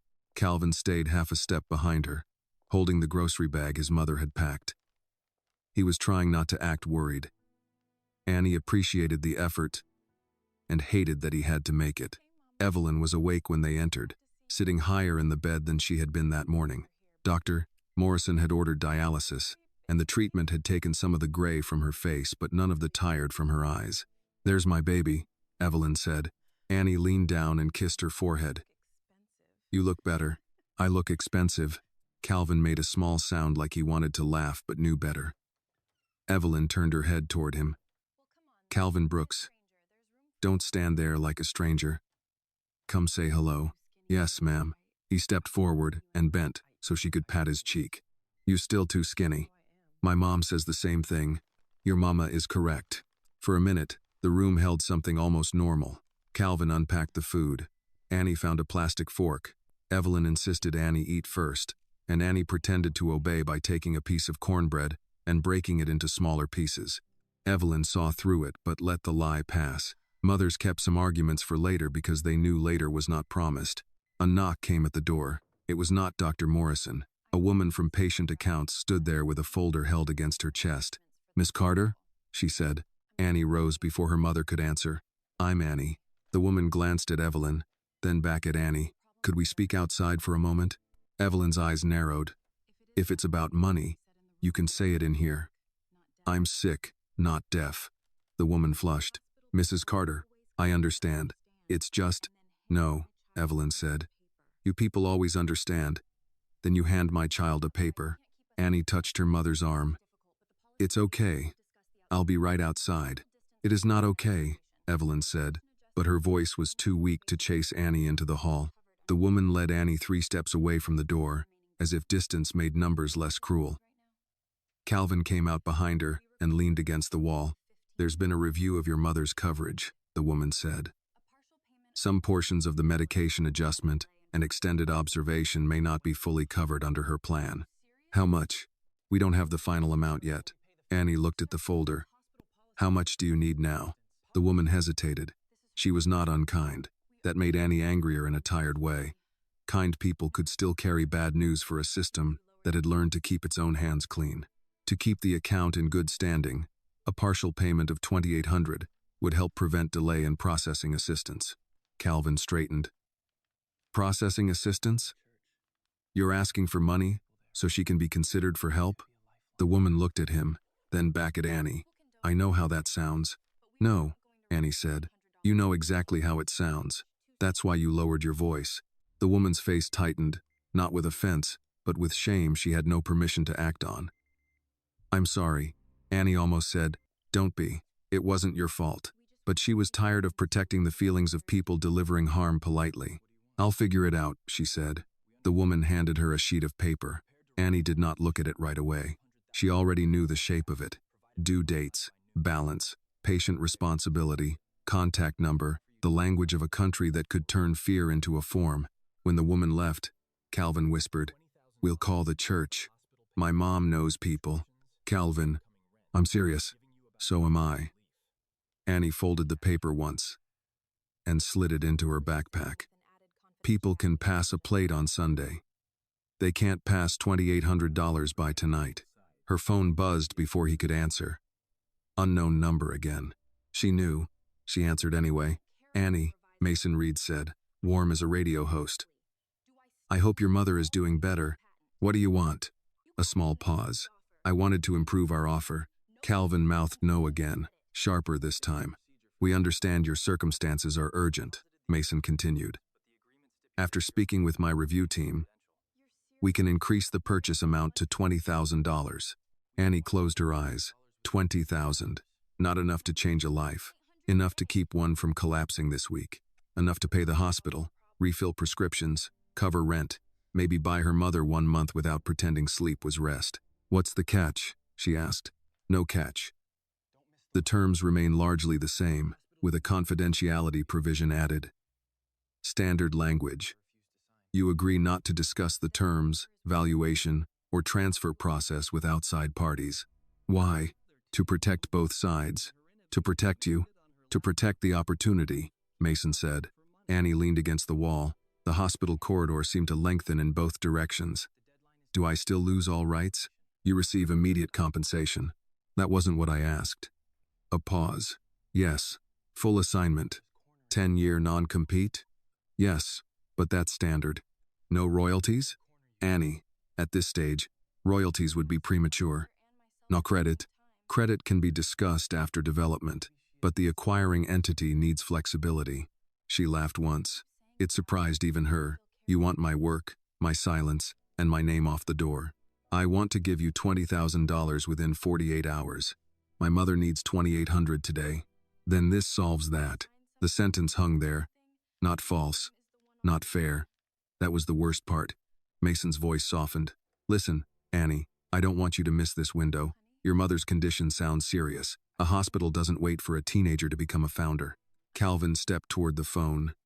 Annie held up one hand to stop him. What happens if I don't sign? She asked. Then we wish you the best, of course. But our team moves on. And without institutional backing, legal support, or capital, Pulseroot may sit on your laptop while life keeps asking for money. He had chosen every word carefully. That did not make them less vicious. I'll call you back, she said. The deadline is 5 tomorrow, but with the revised amount, we'd need verbal confirmation by tonight. Goodbye.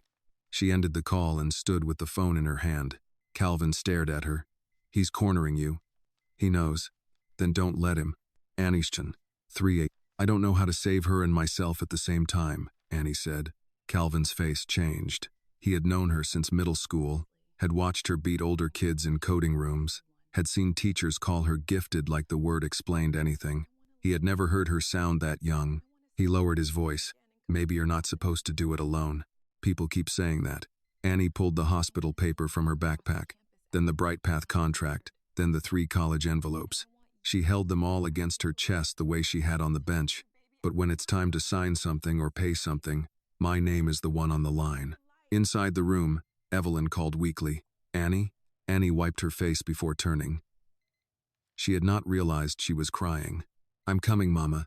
She went back in, leaving Calvin in the hall with his hands in his pockets and no argument strong enough to stand against $20,000. Evelyn watched Annie sit beside the bed. Was that the money people? One of them. Which kind? Annie looked at her mother. The kind that wants to help, Evelyn said. Or the kind that wants to own you? Annie could not answer. Evelyn closed her eyes, then opened them again. Bring me the contract. Mama, bring it. Annie took it out slowly. Evelyn reached for it, but her hand shook too much. Annie placed the pages on the blanket. The older woman looked at them for a long time, though Annie knew the print was probably blurring. You see all these words? Evelyn said. Yes.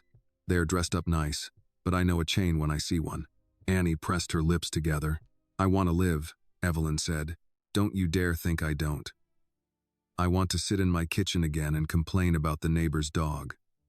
I want to see you walk across a campus acting like you're not scared. I want years, baby. I do. Her voice cracked, but she kept going. But I will not buy my years with your cage.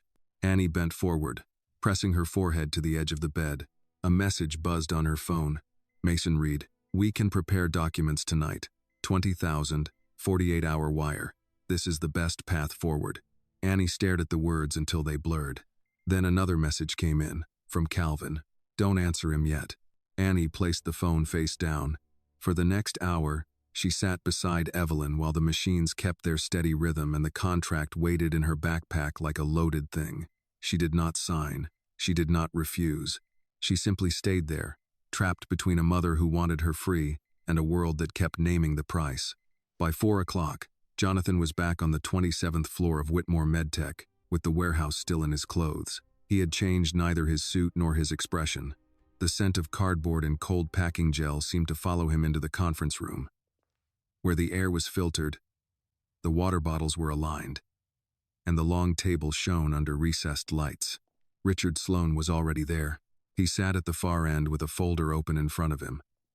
Silver hair neat, cufflinks straight, face calm in the way men look calm when they have spent their lives being believed. Beside him sat 2 senior attorneys, the head of pricing strategy, and Marbury from legal, who avoided Jonathan's eyes as he entered. Claire came in last and closed the door. Jonathan did not sit right away. He placed 3 stacks of paper on the table. BrightPath contracts, renal pricing summaries, distribution center scheduling reports. Richard looked at the stacks, then at Jonathan. This is excessive. Jonathan pulled out a chair and sat. That depends on what we've been calling normal. Richard leaned back. I've cleared my afternoon, so let's be precise. What exactly are you alleging? I'm not alleging yet. I'm reading. That is not an answer. It's the first honest one this company has had today. No one moved. Richard's mouth tightened. Jonathan, we acquire early-stage tools from independent developers. We price based on maturity, risk, and market readiness. We distribute medication under contracts negotiated with hospitals, insurers, and vendors. We schedule warehouse labor according to operational need. None of this is unusual. That seems to be everyone's favorite defense. Because it is true. Jonathan opened Annie's BrightPath file and slid a copy down the table. An 18-year-old girl built a predictive routing model that our own technical review says could be integrated into our supply network. BrightPath offered her $12,000, no royalties, no credit, full assignment, 10-year non-compete. Richard did not look at the file.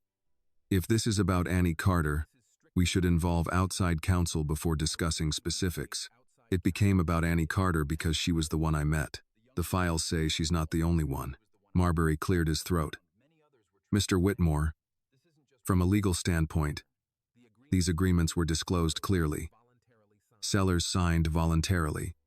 Jonathan turned to him. Voluntarily is doing a lot of work in that sentence. Marbury's face reddened. I only mean there was no coercion.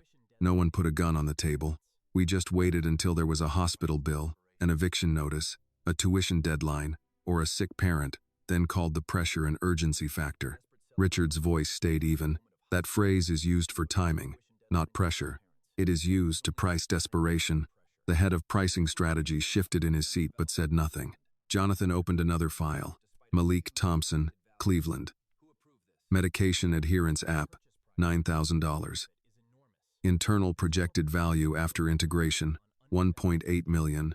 No counsel, no royalties. Richard glanced at the paper. Speculative. Sophia Alvarez. Fresno.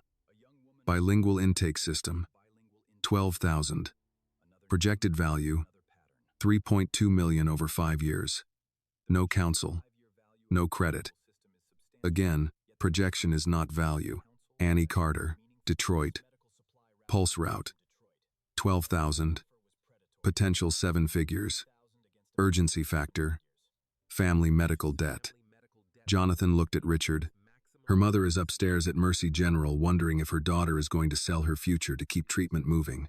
That is tragic, Richard said. It is not a corporate policy failure. Jonathan sat back. Then let's talk policy. Claire dimmed the lights and pulled up the scheduling report. The screen showed rows of worker IDs, weekly hours, eligibility status, turnover, denied full-time requests. Jonathan pointed to the first chart. Distribution center. 72% part-time, most scheduled between 27 and 28 hours. Requests for 32 hours denied or delayed. Benefit eligibility kept below threshold. Richard's eyes flicked to the screen. Flexible labor keeps distribution costs manageable. It also allows workers who want part-time hours to have them. Did they ask for part-time? Some do. How many? Richard did not answer. Jonathan looked at Claire. She read from her tablet. In the last 18 months, 64% of part-time workers submitted at least one request for additional hours. 41% submitted more than one. Jonathan turned back to Richard. Marlene Jackson has asked 3 times. She packs renal medication and can't afford similar medication for her husband. Richard's patience thinned. You spent one afternoon at a warehouse and somehow learned more than our quarterly labor dashboard. The room went still again. Richard closed his folder. You are reacting emotionally. Yes, Jonathan said. I am. I'm also reacting to numbers. That seems to be the only language allowed in this room. Then let's use numbers. Richard sat forward. Raising warehouse hours above benefit thresholds would add millions in annual cost. Revising BrightPath contracts would reduce acquisition margins and create retroactive exposure. Reducing renal pricing for community hospitals would affect a high-margin segment that funds research and development. These are not small adjustments. They are structural disruptions. Jonathan looked at him. People are being disrupted too. They just don't show up in the same column. People are always affected by business decisions. That sentence should scare you.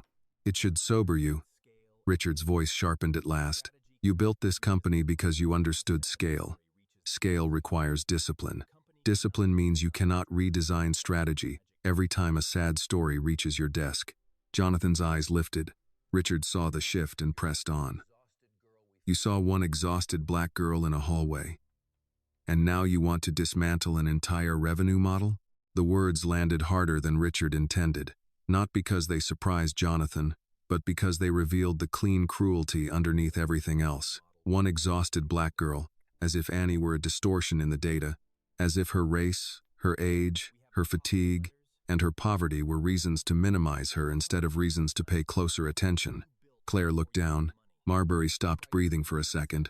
Jonathan did not raise his voice. No, Richard. I saw what our revenue model was holding in its hand. Richard stared at him. 3 college letters, Jonathan said. A hospital bill. A contract designed to take everything she built before she had enough money to protect it. That is not a sad story reaching my desk. That is my desk reaching into her life. Richard's face hardened. That is rhetoric. No. Rhetoric is innovation with purpose on a lobby wall while we buy ideas from poor kids at panic prices. Rhetoric is delivering care where it's needed most while the people packing that care can't afford to get sick. The pricing strategist finally spoke. Sir, if we adjust renal pricing too quickly, some hospital contracts may have to be renegotiated across regions. That could affect supply continuity. Jonathan turned to her. Then prepare models that lower patient burden without interrupting supply. That will take time. Take it, but don't tell me delay is care. Richard pushed his chair back slightly. You need the board. I know. You may not have them. I know that too. And if shareholders interpret this as mismanagement? Jonathan looked at the BrightPath files. Maybe they should know what was being managed. Richard stood then. I strongly advise against taking this further without a controlled legal and communications strategy. There it is again. Controlled. Jonathan gathered Annie's file. The people under our policies don't get controlled conditions. They get deadlines. Richard buttoned his jacket. You are making a mistake. Jonathan looked at him for a long moment. No, I think I made it years ago. I'm just late seeing it.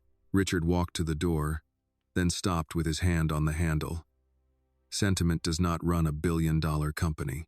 Jonathan answered without looking away. Neither should shame dressed up as efficiency. The door closed behind Richard, quiet and final. No one spoke after he left. The room held the charts, the files, the cold coffee, and the kind of silence that comes when people realize a meeting has stopped being about policy and started being about who they are willing to become. Jonathan opened Annie's file again. At the top, beneath her name, BrightPath had written one sentence in the intake notes. Applicant likely to close quickly due to immediate family medical need. Jonathan stared at it until the words lost their corporate shape. Then he turned to Claire. Call an emergency board meeting. Claire made the calls from the corner of the conference room while Jonathan stayed at the table, looking at the file until the words seemed less like a report and more like evidence left at a scene. Emergency board meeting. Monday morning. Mandatory attendance. No substitutes. No prepared remarks from finance before Jonathan spoke. By 5:30, the executive floor had thinned. Assistants gathered laptops. Analysts walked past glass walls with their voices lowered. Richard Sloan had disappeared into his office and closed the door. Jonathan knew what that meant. Richard was calling allies, shaping the story, turning concern into instability and instability into a threat. Men like Richard never waited for a fight. They built the courtroom before anyone knew they had been accused. Jonathan was still reading when Claire knocked once and opened the conference room door. Her face had the look of someone deciding whether the truth would make things worse. There's a young woman downstairs asking for you, she said. Jonathan looked up. Annie Carter, Claire added. Security called me. She doesn't have an appointment. Send her up.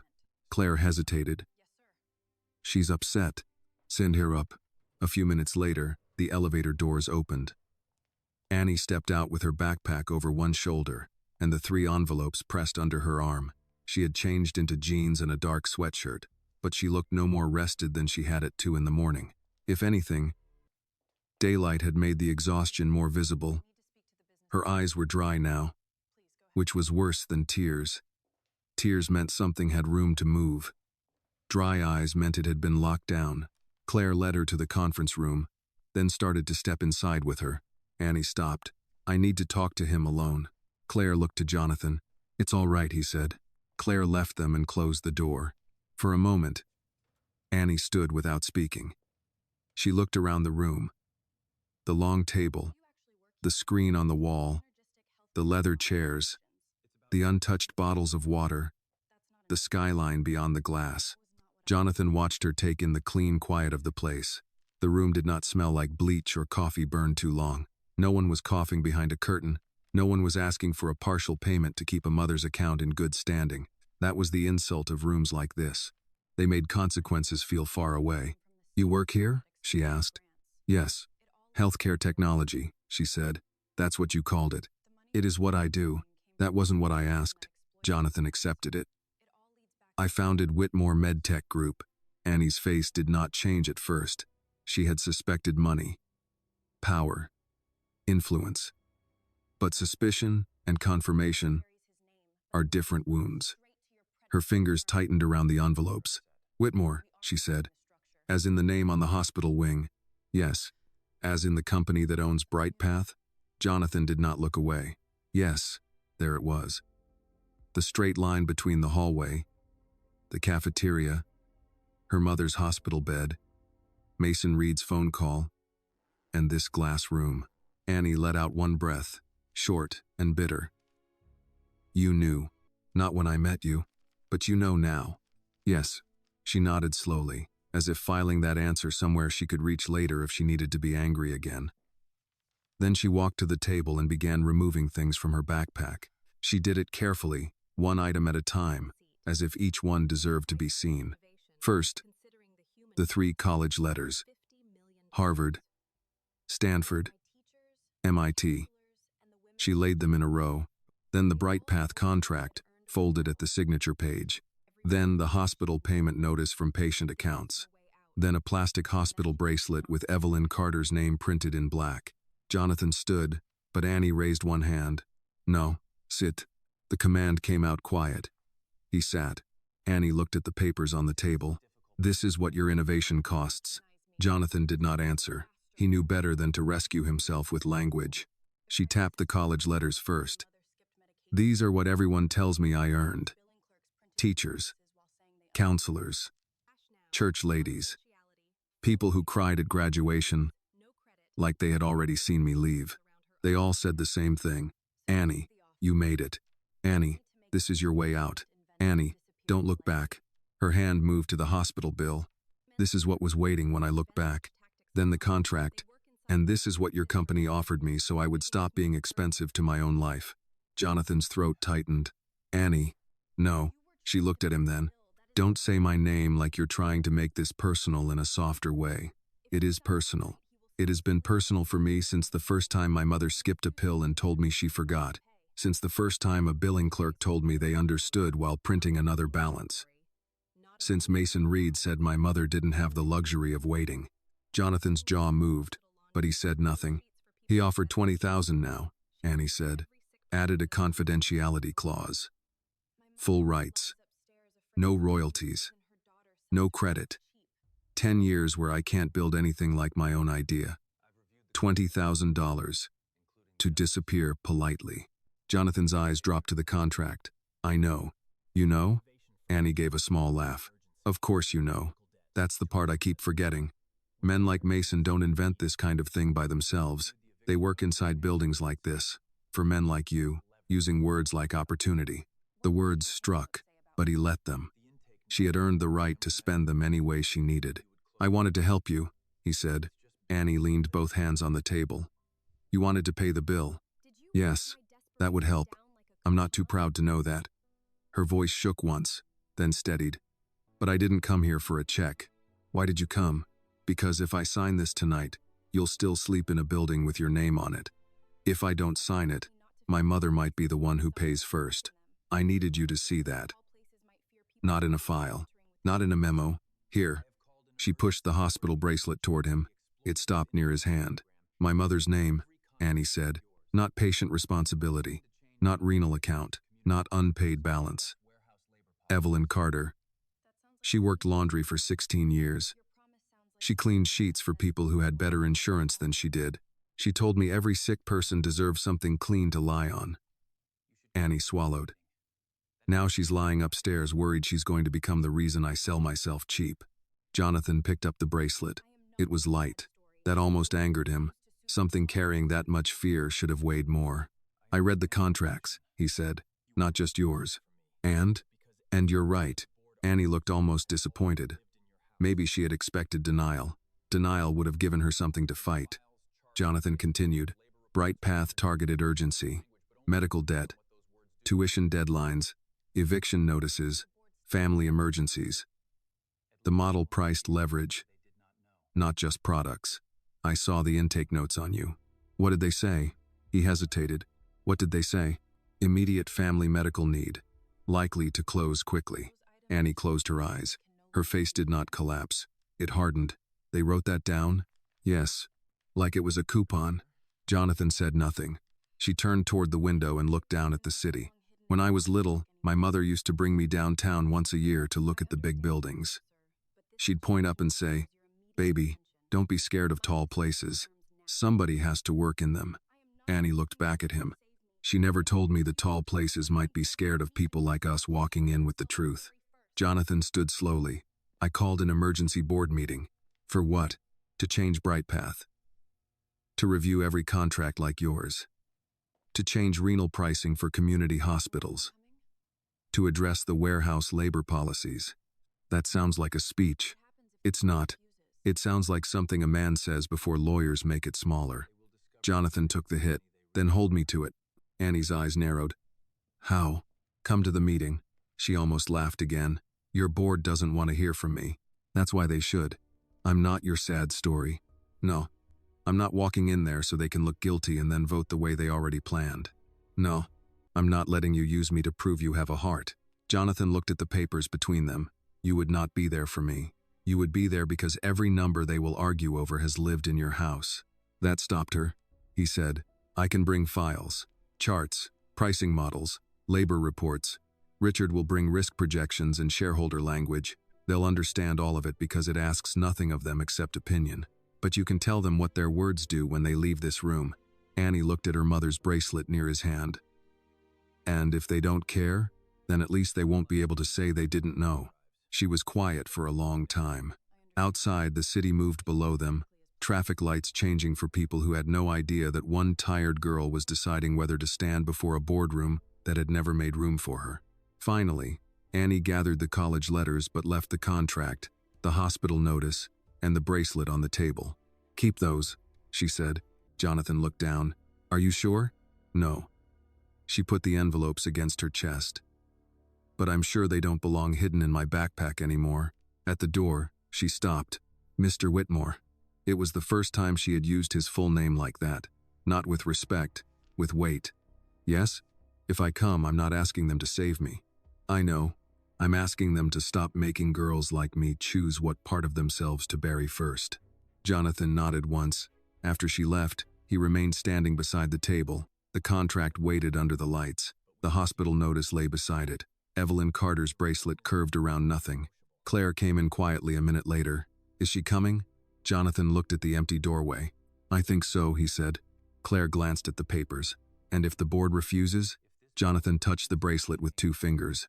Then we find out what kind of company we really are. By Monday morning, the city had put on its work face.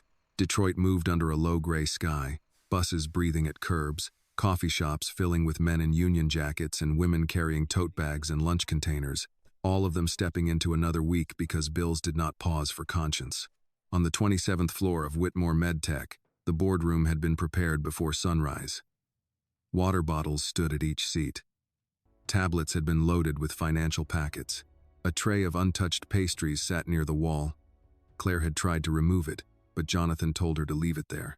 He wanted the room to look exactly like what it was. Comfortable people preparing to discuss uncomfortable lives.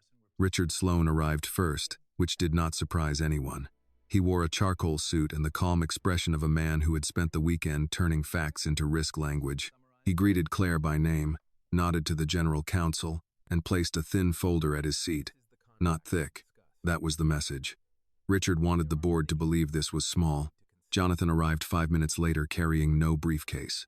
In his hands were three things: the BrightPath contract, the hospital payment notice, and Evelyn Carter's bracelet in a clear plastic bag. The three college letters were tucked beneath his arm, their creases still visible. Claire saw them and said nothing. She had learned that morning not to smooth anything for him. The marks mattered. One by one, the directors entered. Margaret Ellis, former hospital system CEO, silver hair pinned back, spine straight, eyes sharp. Daniel Price, investor, impatient before he sat down. Reverend Thomas Avery, retired pastor and longtime community advisor, the only board member who still said good morning as if the words required sincerity. Linda Cho, regulatory expert. Paul Hensley, venture capital. Two others joined by secure video from New York and Boston, their faces floating on the wall screen above the company logo. Richard waited until everyone had coffee before he spoke. Before we begin, I want to frame the issue properly. Jonathan remained standing at the head of the table. You'll have time after me. Richard's jaw tightened. I think context is important. So do I. That's why I called the meeting. Margaret looked from one man to the other. Jonathan, your notice said emergency governance matter. That is serious language. It is a serious matter. Are we facing litigation? Daniel asked. Not yet. Regulatory action? Not yet. Then what exactly is on fire? Jonathan looked at the pastries, then at the people around the table, the part of the company we stopped looking at. No one answered. A few glanced at Richard. He did not move. Jonathan placed the first document on the table. BrightPath Innovations. We acquired it 3 years ago under Whitmore Applied Systems. Since then, it has purchased over 600 software tools, predictive models, and healthcare-related intellectual property packages from independent developers. Paul Hensley leaned back. That's not new. BrightPath was reviewed in 2 previous growth meetings. Yes, Jonathan said. It was reviewed by revenue, not by consequence. He tapped the top sheet. 60% of the sellers were under 25. Most had no legal counsel. 71% were tagged internally with urgency factors: medical debt, eviction risk, tuition deadlines, family emergencies. Those urgency factors lowered purchase leverage and increased close probability. Linda Cho frowned. That phrasing came from internal notes? Yes. Jonathan slid copies down the table. Here are 3 examples. Malik Thompson from Cleveland, Sophia Alvarez from Fresno, Annie Carter from Detroit. Richard finally spoke. We should be careful naming private individuals in a board setting. Jonathan looked at him. We were not careful when we priced them. The room shifted. Reverend Avery lowered his eyes to the paper in front of him. Jonathan continued. Annie Carter is 18. She built a predictive routing model for medical supplies. Our technical intake rated it as highly promising, potentially worth 7 figures after development. BrightPath offered her $12,000 for full rights, no royalties, no credit, and a 10-year non-compete. Daniel Price looked up. Was she represented? No. Did she sign? Not yet. Then this is a pending acquisition issue, Richard said. Manageable. We can withdraw the offer, revise it, and avoid unnecessary exposure. Jonathan turned to him. That is exactly how we got here. We keep calling human beings exposure when they get close enough to tell the truth. Richard's expression hardened, but he did not interrupt. Jonathan placed the hospital payment notice beside Annie's file. Annie's mother, Evelyn Carter, is in renal failure at Detroit Mercy General. She worked hospital laundry for 16 years. Her treatment costs are one reason Annie considered signing. The intake team knew that. They wrote it down as a close factor. Margaret Ellis picked up the paper. Her face changed, just slightly. As a former hospital executive, she knew the language too well. Patient responsibility, partial payment, coverage review, assistance pending. This is from Mercy General? Yes. The same hospital as the renal wing? Yes. Daniel looked irritated. Jonathan, with respect, tragic cases exist in every healthcare system.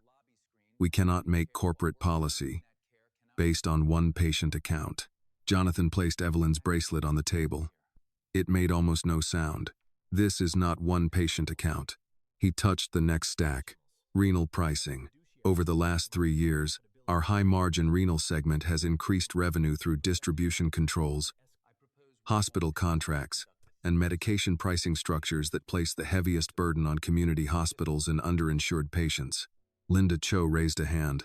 Are you saying we violated pricing regulations? I'm saying legality is the lowest floor in the building, and we built a penthouse on it. Reverend Avery looked at him then. Jonathan moved to the third stack.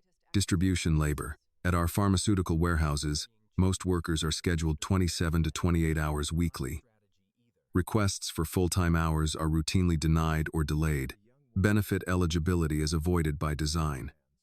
I visited the Detroit Distribution Center Friday. A woman named Marlene Jackson packs renal medication we sell, but cannot afford comparable medication for her husband. Richard set his folder down at last. Jonathan, this is not analysis. This is moral theater. No, Jonathan said. The theater is the lobby screen saying care through technology while the hands moving that care cannot get care themselves. Daniel sighed. What are you proposing? Jonathan did not answer yet. He looked around the room slowly, making sure no one had the comfort of pretending this was a memo they could skim. Richard took the opening. Before proposals are discussed, the board should consider fiduciary duty. BrightPath structure may need adjustment, but it remains a profitable acquisition channel. Renal pricing changes could affect revenue projections. Expanding warehouse hours and benefits would add millions in annual labor cost. We should commission a study, appoint a committee, and proceed with discipline. Discipline, Jonathan repeated. Yes, because compassion is not a business strategy. The sentence sat in the center of the room exactly as Richard intended. Clean, adult, hard to argue with if a person had trained himself not to picture faces. Jonathan picked up Annie's 3 letters and laid them on the table one by one. Harvard, Stanford, MIT. The envelopes looked out of place among board tablets and financial reports. Neither is burying children's futures under medical debt, he said. For the first time that morning, Richard looked away. Jonathan let the silence do its work. This girl should be choosing dorms, meal plans, classes. Instead, she is negotiating with a company we own over how cheaply she can sell her mind before her mother's next bill comes due. And while that happens, we sit here asking whether changing the system would cost too much. Margaret folded her hands. Does she know about this meeting? Yes. Is she willing to speak? She is in the building. That changed the room more than any document had. Daniel straightened. Linda looked toward the door. Reverend Avery closed his folder completely. Richard's voice dropped. Jonathan, bringing her in would be reckless. Jonathan looked at him. No. Reckless was building a model that depends on people being too desperate to negotiate. She is not a policy expert. No, she is what policy feels like when it leaves this room. Claire stood near the door, waiting for his signal. Jonathan looked once more at the board, at men and women who had reviewed thousands of pages in their careers and still might not understand one tired girl unless she stood before them. He nodded to Claire. Bring her in, he said. Claire opened the boardroom door and stepped aside. Annie Carter entered with the 3 envelopes held against her chest, the same way Jonathan had first seen her in the hospital hallway. She had not dressed for the room. No blazer, no borrowed shoes, no attempt to look like the people seated around the table. She wore dark jeans, clean but worn sneakers, and the same gray hoodie from Mercy General. Her hair was pulled back, and her face carried the kind of tired that makeup could not have hidden even if she had owned any. For a moment, no one spoke. Annie looked at the table first. She saw the water bottles, the tablets, the polished wood, the pastries no one had touched. Then she saw the papers laid out in front of them. Her contract, her mother's bill, the hospital bracelet, the 3 college letters. Her life had been arranged into exhibits. Jonathan rose. Annie, thank you for coming. She glanced at him. I almost didn't. I know. Richard Sloane leaned forward slightly. Miss Carter, before you begin, I want to make clear that this board respects your privacy. Nothing said here should be understood as an admission of wrongdoing or... Richard, Jonathan said. Sloane stopped, but his expression did not soften. Annie looked at him. You're the one from finance? I'm the chief financial officer. That sounds like yes. A quiet breath moved through the room. Not laughter, something closer to discomfort. Reverend Avery gestured to the empty chair near the end of the table. "Would you like to sit, young lady?" Annie shook her head. "No, sir. If I sit down, I might remember how tired I am." The old pastor's face changed. He understood that kind of sentence. Jonathan said, "Say only what you want to say." Annie looked at the board. "That's the first thing men in powerful rooms get wrong. You think people like me say what we want. Most of the time we say what we can afford to say." No one interrupted. "My name is Annie Carter. I'm 18. I graduated from Frederick Douglass High School last spring. I got into Harvard, Stanford, and MIT. Full tuition, not full life. People keep saying full scholarship like that solves everything. It doesn't pay rent. It doesn't pay for the rides when my mother is too weak for the bus. It doesn't pay for the medication that insurance says is covered until the bill arrives and proves it isn't." Margaret Ellis watched her closely, hands folded in front of her. Daniel Price shifted in his chair. "My mother's name is Evelyn Carter. She worked laundry at Detroit Mercy General for 16 years.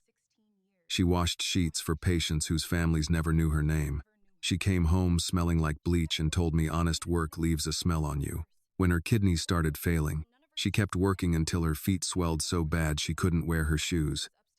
Now she's upstairs in that hospital telling me to go to college like love is simple." Annie looked down at the envelopes in her hands. "I built Pulse Route because I got tired of watching poor clinics wait for things other places had too much of. Medication expires in one building while people across town are told to come back next week. Supplies sit on shelves while patients sit in waiting rooms. I thought maybe if the system could see need before it became an emergency, fewer people would get hurt." She placed one hand on the BrightPath contract. "Your company didn't ask what I dreamed of doing with it. It asked how cheaply I could be forced to give it away." Richard Sloane's mouth tightened. "Miss Carter, BrightPath made an offer based on an early-stage asset. No one forced you to accept it." Annie turned to him. "Did you know my mother was sick?" Sloane did not answer immediately. "It's in the intake notes," Jonathan said. Annie kept her eyes on Sloane. "Did you know?" Richard adjusted his cuff. "The company considers many factors during acquisition review." "That's not what I asked." The room went still. Richard said, "Yes, the file indicated family medical need. And that made me more likely to sign?" He did not answer. Annie nodded slowly. "That silence is clearer than most answers." Linda Cho looked down at the contract in front of her. Paul Hensley tapped one finger against the table, then stopped when Reverend Avery looked at him. Annie continued. "Mason Reed called me and said my mother didn't have the luxury of waiting. He said it like concern, but it was a clock. He knew every hour made the contract harder to refuse. He raised the offer to $20,000, added a confidentiality clause, and kept the part where I lose all rights, all royalties, all credit, and 10 years of building anything like my own work." She looked around the table. "Maybe that's legal. I'm not a lawyer. I'm just the girl you expected not to have one." Margaret's eyes lowered. Richard spoke again, controlled but sharper. "I understand your frustration, but commercialization requires capital, infrastructure, regulatory oversight, and risk. Ideas do not become products by themselves." "I know," Annie said. "That's why I wanted to study. That's why I wanted a lab. That's why I wanted mentors who didn't see my emergency before they saw my mind." Jonathan watched the board absorb that. Some looked moved. Some looked threatened. Both reactions mattered. Daniel Price leaned forward. "Miss Carter, what exactly do you want from this board?" Annie looked at him, then at the hospital bracelet on the table. "I want you to stop pretending this is about one contract. It isn't. If I sign, you get a product. My mother gets a month.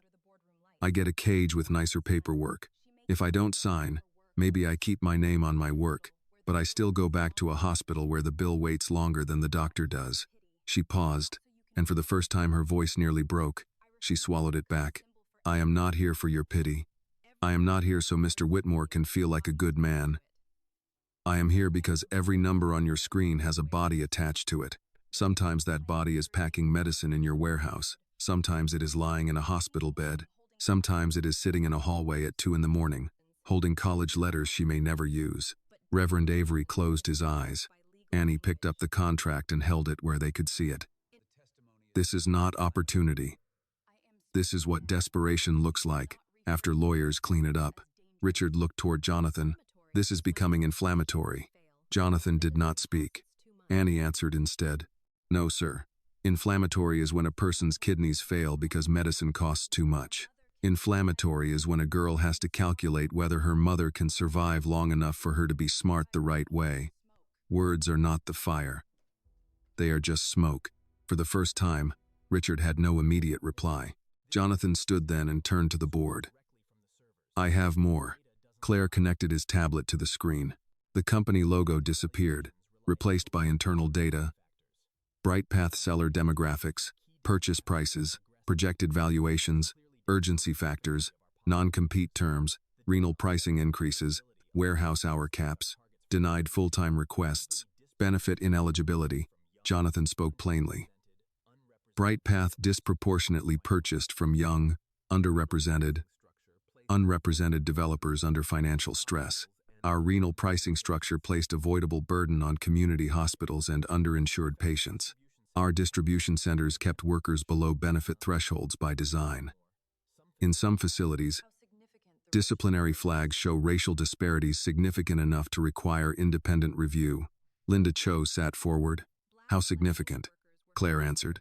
Preliminary review shows Black and Latino workers were flagged for attendance and attitude violations at higher rates than white workers with comparable time clock records. Margaret Ellis looked at Richard. Did finance see this? Richard's face had gone still. These are preliminary correlations, not conclusions. Jonathan said, then we will get conclusions. Richard turned toward the board. Before anyone reacts, I strongly caution against making structural commitments based on emotional testimony and incomplete analysis. Annie looked at him. You keep calling me emotional like I should be embarrassed. My mother is sick. My work was underpriced. My future is on this table. If I wasn't emotional, that would mean something in me had died already. Reverend Avery opened his eyes. Amen. The word was quiet, but it changed the room. Jonathan looked at the directors one by one. Richard is right about one thing. This is structural. That is exactly why it requires more than a corrected offer to one girl. Annie stepped back from the table. Her hands were shaking now, so she folded them together. I said what I came to say, she said. Margaret stood. Miss Carter. Annie stopped. The former hospital CEO's voice was low. Thank you for making us uncomfortable. Annie looked at her for a moment. Don't thank me for that. Do something with it. Then she turned and walked out. Claire followed her into the hall, but Jonathan stayed in the boardroom. No one reached for the pastries. No one checked a phone. The contract lay where Annie had left it, no longer a business document. Not in that room. It was a mirror, and every person at the table had been made to look. The door closed behind Annie, but the room did not return to what it had been. Something had shifted in the air, and no one knew how to move without admitting they had felt it. Richard Sloan was the first to recover. He reached for his folder, tapped the pages into alignment, and gave the board the expression he used when markets dipped, and people needed to be reminded that panic was expensive. She is impressive, he said. No one is disputing that. But we cannot confuse moral discomfort with governance. Reverend Avery looked at him. Sometimes governance could use a little moral discomfort. Daniel Price rubbed his forehead. Let's stay focused. Jonathan, what exactly are you asking us to approve? Jonathan had been standing since Annie left. He had watched the door for a few seconds longer than necessary, thinking of the way she held herself together until the hallway took her. Now he turned back to the table. 4 immediate changes, he said. Richard's eyes narrowed. Immediate? Yes. Jonathan touched the first folder. 1. Every warehouse employee in our distribution network who wants a minimum of 32 hours a week will be offered it. No more 27.5-hour scheduling designed to keep people below benefit eligibility. Claire sent the document to the board tablets. Screens lit up along the table. 2. Jonathan continued.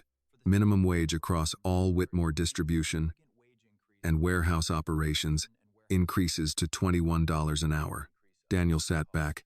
That is a major cost increase. It is a major correction. Correction is not a budget category. No. But turnover is. Injury is. Absenteeism is. Training replacements every 8 months is. We've been paying for this already. We just hid the bill in other columns. Margaret Ellis looked down at the preliminary labor report. There is truth in that. Burnout is expensive. Hospitals learned that the hard way. Richard cut in. 3. Jonathan turned another page. Basic healthcare coverage for every employee after 60 days, regardless of part-time classification. Paul Hensley gave a low whistle.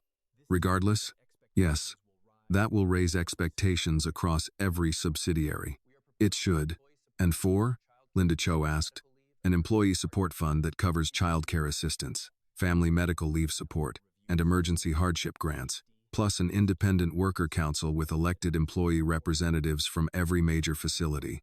They will review scheduling, safety, discipline patterns, and benefit access quarterly. Richard closed his eyes for half a second, as if patience itself had become a physical burden. You are proposing to rewrite the employment structure of a national healthcare technology company because of a warehouse visit and a teenager's testimony. Jonathan looked at him. No. I'm proposing we stop calling a rigged structure efficient. Daniel tapped the tablet. What's the annual cost? Claire answered before Jonathan could. Initial estimate is between 28 and 34 million, depending on enrollment and uptake. The number landed. Even Reverend Avery lowered his eyes. Richard seized it. There it is. $34 million before we even discuss renal pricing or BrightPath liabilities. That is not a gesture. That is a material shift. Jonathan nodded. Good. Then it is large enough to matter. Richard turned to the board. You all understand what is happening. Jonathan is asking you to approve a package with no full actuarial review, no shareholder communication strategy, and incomplete legal exposure analysis. If we move this fast, we invite lawsuits, investor backlash, and internal chaos. Margaret looked at Jonathan. He's not wrong about process. I'm not asking to skip process, Jonathan said. I'm asking to stop using process as anesthesia. Linda Cho leaned forward. What about BrightPath? Jonathan picked up Annie's contract. BrightPath's current acquisition model is suspended today. All pending contracts involving developers under 25 without independent counsel are frozen. All past contracts from the last 5 years will be reviewed by outside counsel for fairness, coercive pressure, and valuation disparity. Where terms were abusive, we renegotiate. Richard laughed once, short and humorless. Renegotiate after assignment?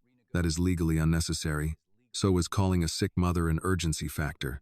No one came to Richard's defense. Jonathan continued. Going forward. No buyout from an unrepresented individual developer. No non-compete longer than 2 years without independent review. No confidentiality clause designed to hide valuation. Revenue sharing becomes the default for early-stage innovations that we develop commercially, and original creators receive credit unless they choose otherwise. Linda nodded slowly. That may actually reduce litigation risk long-term. Richard looked at her. It may also reduce acquisition margins. Some margins deserve reducing, Margaret said. Richard turned sharply. That is easy to say until earnings guidance is missed. Reverend Avery folded his hands. Earnings guidance is not scripture, Richard. A quiet tension moved through the room. Jonathan placed another document on the table. Renal pricing. We start with community hospitals and underinsured patient programs. Within 30 days, pricing strategy will produce a model that lowers patient burden for critical renal medications and supplies without disrupting supply continuity. Within 60 days, we publish a patient access framework. Daniel frowned. Publish? Yes. Publicly? Yes. That invites scrutiny. Jonathan looked at him. We need scrutiny. Richard stood. This is reckless. Jonathan did not sit. No. Reckless was letting a system run because it was profitable and defensible. Reckless was believing that if harm came wrapped in contracts and coverage language, it stopped being harm. Richard's face hardened. You are putting this company at risk. Jonathan picked up Evelyn Carter's bracelet. This company has been putting other people at risk for years. We just called it theirs. The room fell silent again. Outside the glass, Detroit moved below them. Traffic flowing around construction cones. Buses stopping. People carrying lunch bags and work boots and medical appointments. From the 27th floor, the city looked quiet. Jonathan knew now that quiet was not peace. Sometimes quiet was just exhaustion without a microphone. Margaret Ellis spoke first. I will support a vote to authorize the labor changes, bright path suspension, independent review, and renal pricing framework, provided implementation teams report weekly for the first 90 days. Linda Cho said, I'll support it with compliance oversight, independent of finance. Reverend Avery nodded. I support it. And I want one seat on that worker council advisory group held for a community representative. Daniel Price looked irritated, then tired. I don't like the speed, but I like less the idea of explaining why we waited. Paul Hensley exhaled. Shareholders will hate it. Jonathan looked at him. Paul shrugged. They'll hate it less if it works. Richard remained standing. This is a mistake. If you push this through, you will trigger a confidence crisis. Jonathan met his eyes. Maybe confidence in the wrong thing needed a crisis. Richard gathered his folder. Then you should also accept my resignation. Jonathan did not blink. No. The board looked up. Richard paused. No? No resignation package. No quiet exit. You are suspended pending independent review of Bright Path acquisition practices, renal pricing decisions, and labor cost strategies. Your access is revoked at the end of this meeting. For the first time all morning, Richard looked surprised. You can't be serious. I am. You're making me the villain. No, Jonathan said. I'm making you accountable. There's a difference. Richard looked around the table, waiting for someone to object. No one did. Margaret looked at her tablet. Linda took notes. Reverend Avery watched him with sadness, not sympathy. Richard straightened his jacket. You'll regret this. Jonathan thought of Annie's hands shaking around those envelopes. Not as much as I regret signing things I didn't read closely enough. Richard left the room without another word. The vote happened 15 minutes later. It was not unanimous, but it passed. The board approved the reform package, the independent investigations, the Bright Path suspension, the renal pricing framework, and the creation of the Evelyn Carter Medical Scholarship Fund for low-income students entering biomedical engineering, public health, and medical technology.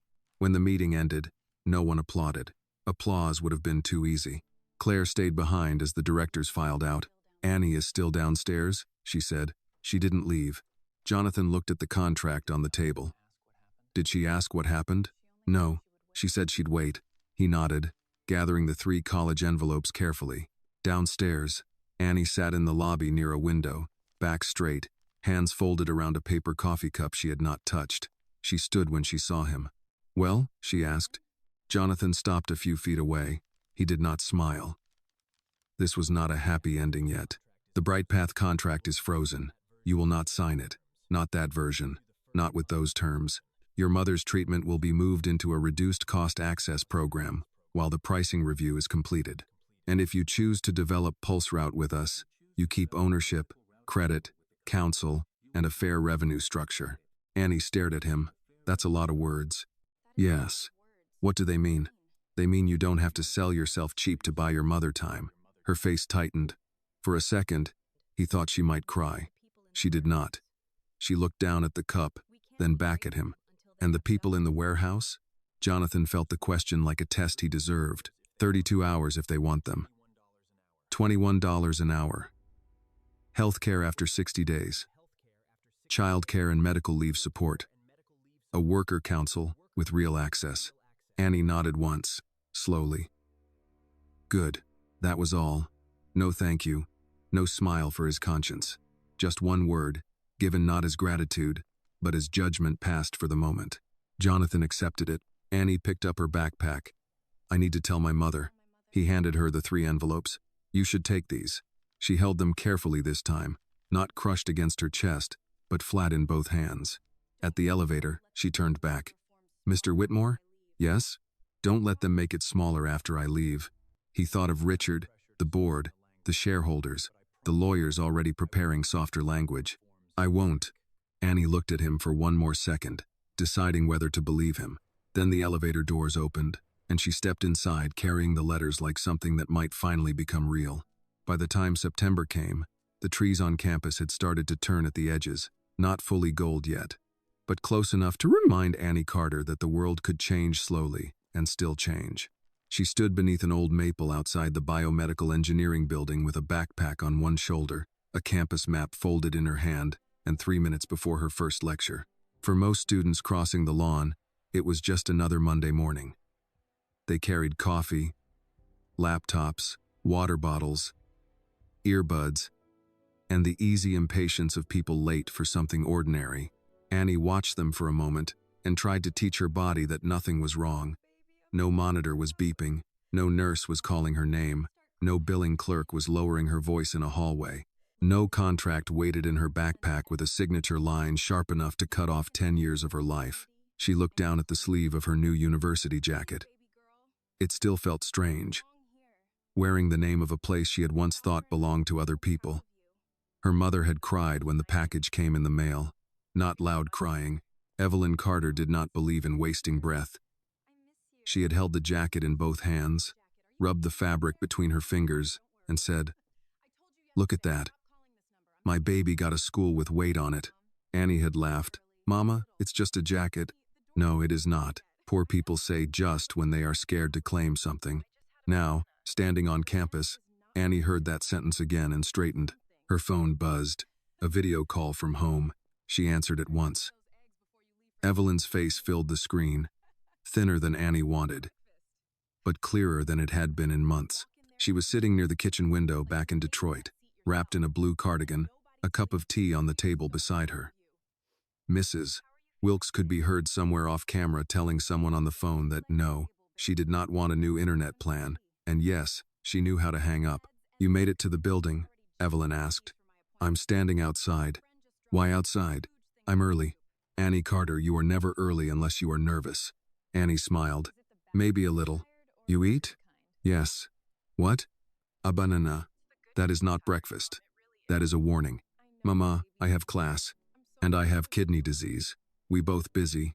Answer the question next time with something that touched a stove." Annie laughed, and a student passing by glanced at her, then smiled without knowing why.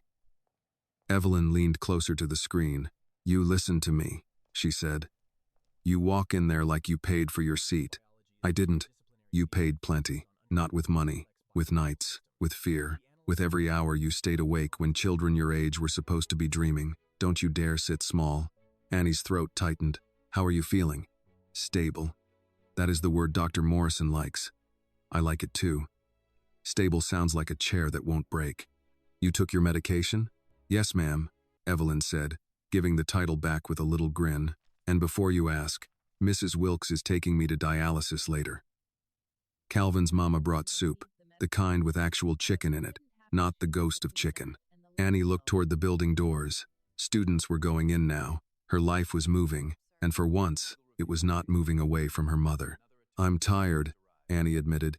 Evelyn's eyes softened. "Bad tired?" Annie looked at the campus, the brick walkways, the students, the glass doors waiting for her. "No, the good kind." Evelyn nodded once, as if she had been waiting all her life to hear that. "Then go be tired for something that gives back." Annie ended the call and stood still for one breath longer.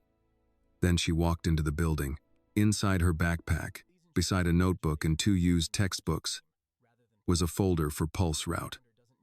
Not a surrender contract, not a buyout. A development agreement reviewed by an independent attorney who had explained every page twice because Annie asked him to, and because this time no one punished her for wanting to understand. Her name was on the project as founder. Her ownership was intact. Her future revenue was protected. The first pilot would begin with community clinics in Wayne County before the end of the year. She found the lecture hall and took a seat in the second row, not the back, not the place people chose when they wanted to disappear. When the professor walked in and began talking about systems biology, Annie opened her notebook. On the first page, in her mother's careful handwriting, was a sentence Evelyn had written the night before Annie left Detroit. "Don't shrink your dream to fit someone else's mercy." Annie touched the words once, then began to write. In Detroit, Jonathan Whitmore stood in his office looking down at the city through the floor-to-ceiling glass he had once mistaken for perspective. On his desk, the old order of things had changed. The earnings reports were still there.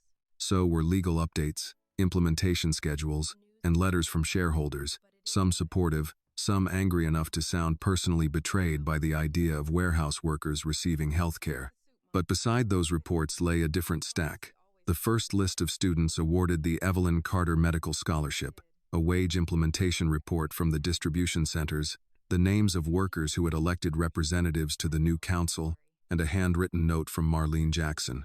My husband picked up his medication without choosing between that and the light bill. I thought you should know what numbers look like at home. Jonathan had read that line 6 times. Claire entered with a folder. Board follow-up is at 2. Legal says the Bright Path review will take longer than expected. Let it. Richard Sloane's attorney sent another letter. Add it to the pile. Claire hesitated. Annie's first pulse route update came in. Jonathan turned. She flagged a supply delay affecting 2 clinics on the east side. The system rerouted inventory from an overstocked facility before it became a shortage. Doctor, Morrison said 3 patients avoided rescheduling treatment. Jonathan looked out at Detroit again. 3 patients. Not a market segment. Not a line item. 3 people who did not have to wait because a girl who almost sold her mind for $20,000 had been given room to build. Send Annie my congratulations, he said. Claire nodded. From you personally? Jonathan thought about that. No. From the project team. She doesn't need me standing in the doorway of every good thing. Claire smiled faintly. Understood. That evening, after the meetings ended and the building emptied into the dark, Jonathan did not go home. He drove himself to Detroit Mercy General and parked in the visitor lot. The hospital looked the same from outside. Glass doors, ambulance bay, tired families moving in and out under white lights. Inside, the hallway on the 3rd floor was quieter than it had been that night. The same plastic bench sat near the wall. Jonathan stood in front of it for a long time. Then he sat down. The bench was colder than he expected. Harder, too. He placed one hand on the plastic surface and thought of Annie asleep there, holding Harvard, Stanford, and MIT like a person holding the last dry matches in a flood. He thought of Evelyn asking who had priced her daughter's mind against her body. He thought of Richard saying compassion was not a business strategy. He thought of all the years he had believed that if his name was on the wall, he was already helping. A nurse passed and recognized him, but she did not stop. He was grateful for that. For once, he was not there as a donor. He was there as a man learning the difference between being generous and being responsible. Weeks later, Annie would receive a plain envelope from Whitmore MedTech's community office. Inside was not a check, not a speech, not a photograph for publicity. It was a copy of the first annual report from the Worker Council and Scholarship Fund. On the last page, someone had highlighted a line from the summary. 17 students enrolled. 43 patients received renal medication support. 812 warehouse workers moved above the benefits threshold. Annie read the numbers at her dorm room desk while rain tapped against the window. Then she folded the report and placed it beside her mother's note. Her roommate asked, "Good news?" Annie looked at the page, then at the textbook open in front of her, then at the campus lights outside. "Not finished," she said, "but good." That night, she called Evelyn before bed. They talked about class, soup, dialysis, Mrs. Wilkes arguing with the pharmacy, and whether Annie had bought a real breakfast yet. Nothing dramatic, nothing worthy of a headline. Just the ordinary conversation of a mother and daughter who had been given back enough time to talk about ordinary things. And sometimes, that is what justice sounds like.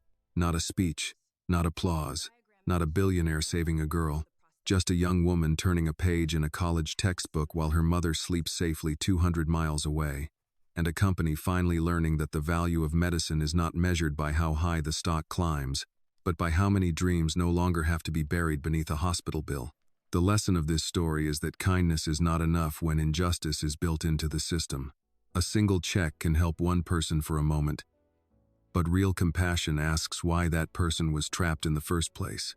Annie's story reminds us that talent can exist anywhere, but opportunity often depends on whether someone is seen, protected, and treated fairly. It also shows that power means responsibility. When people in high places finally listen to those who suffer beneath their decisions, justice can begin not as charity, but as change. This video is a work of fiction created with the assistance of artificial intelligence. All characters, events, and situations are not real and do not represent any actual people or true stories. The content is intended for storytelling and emotional illustration only.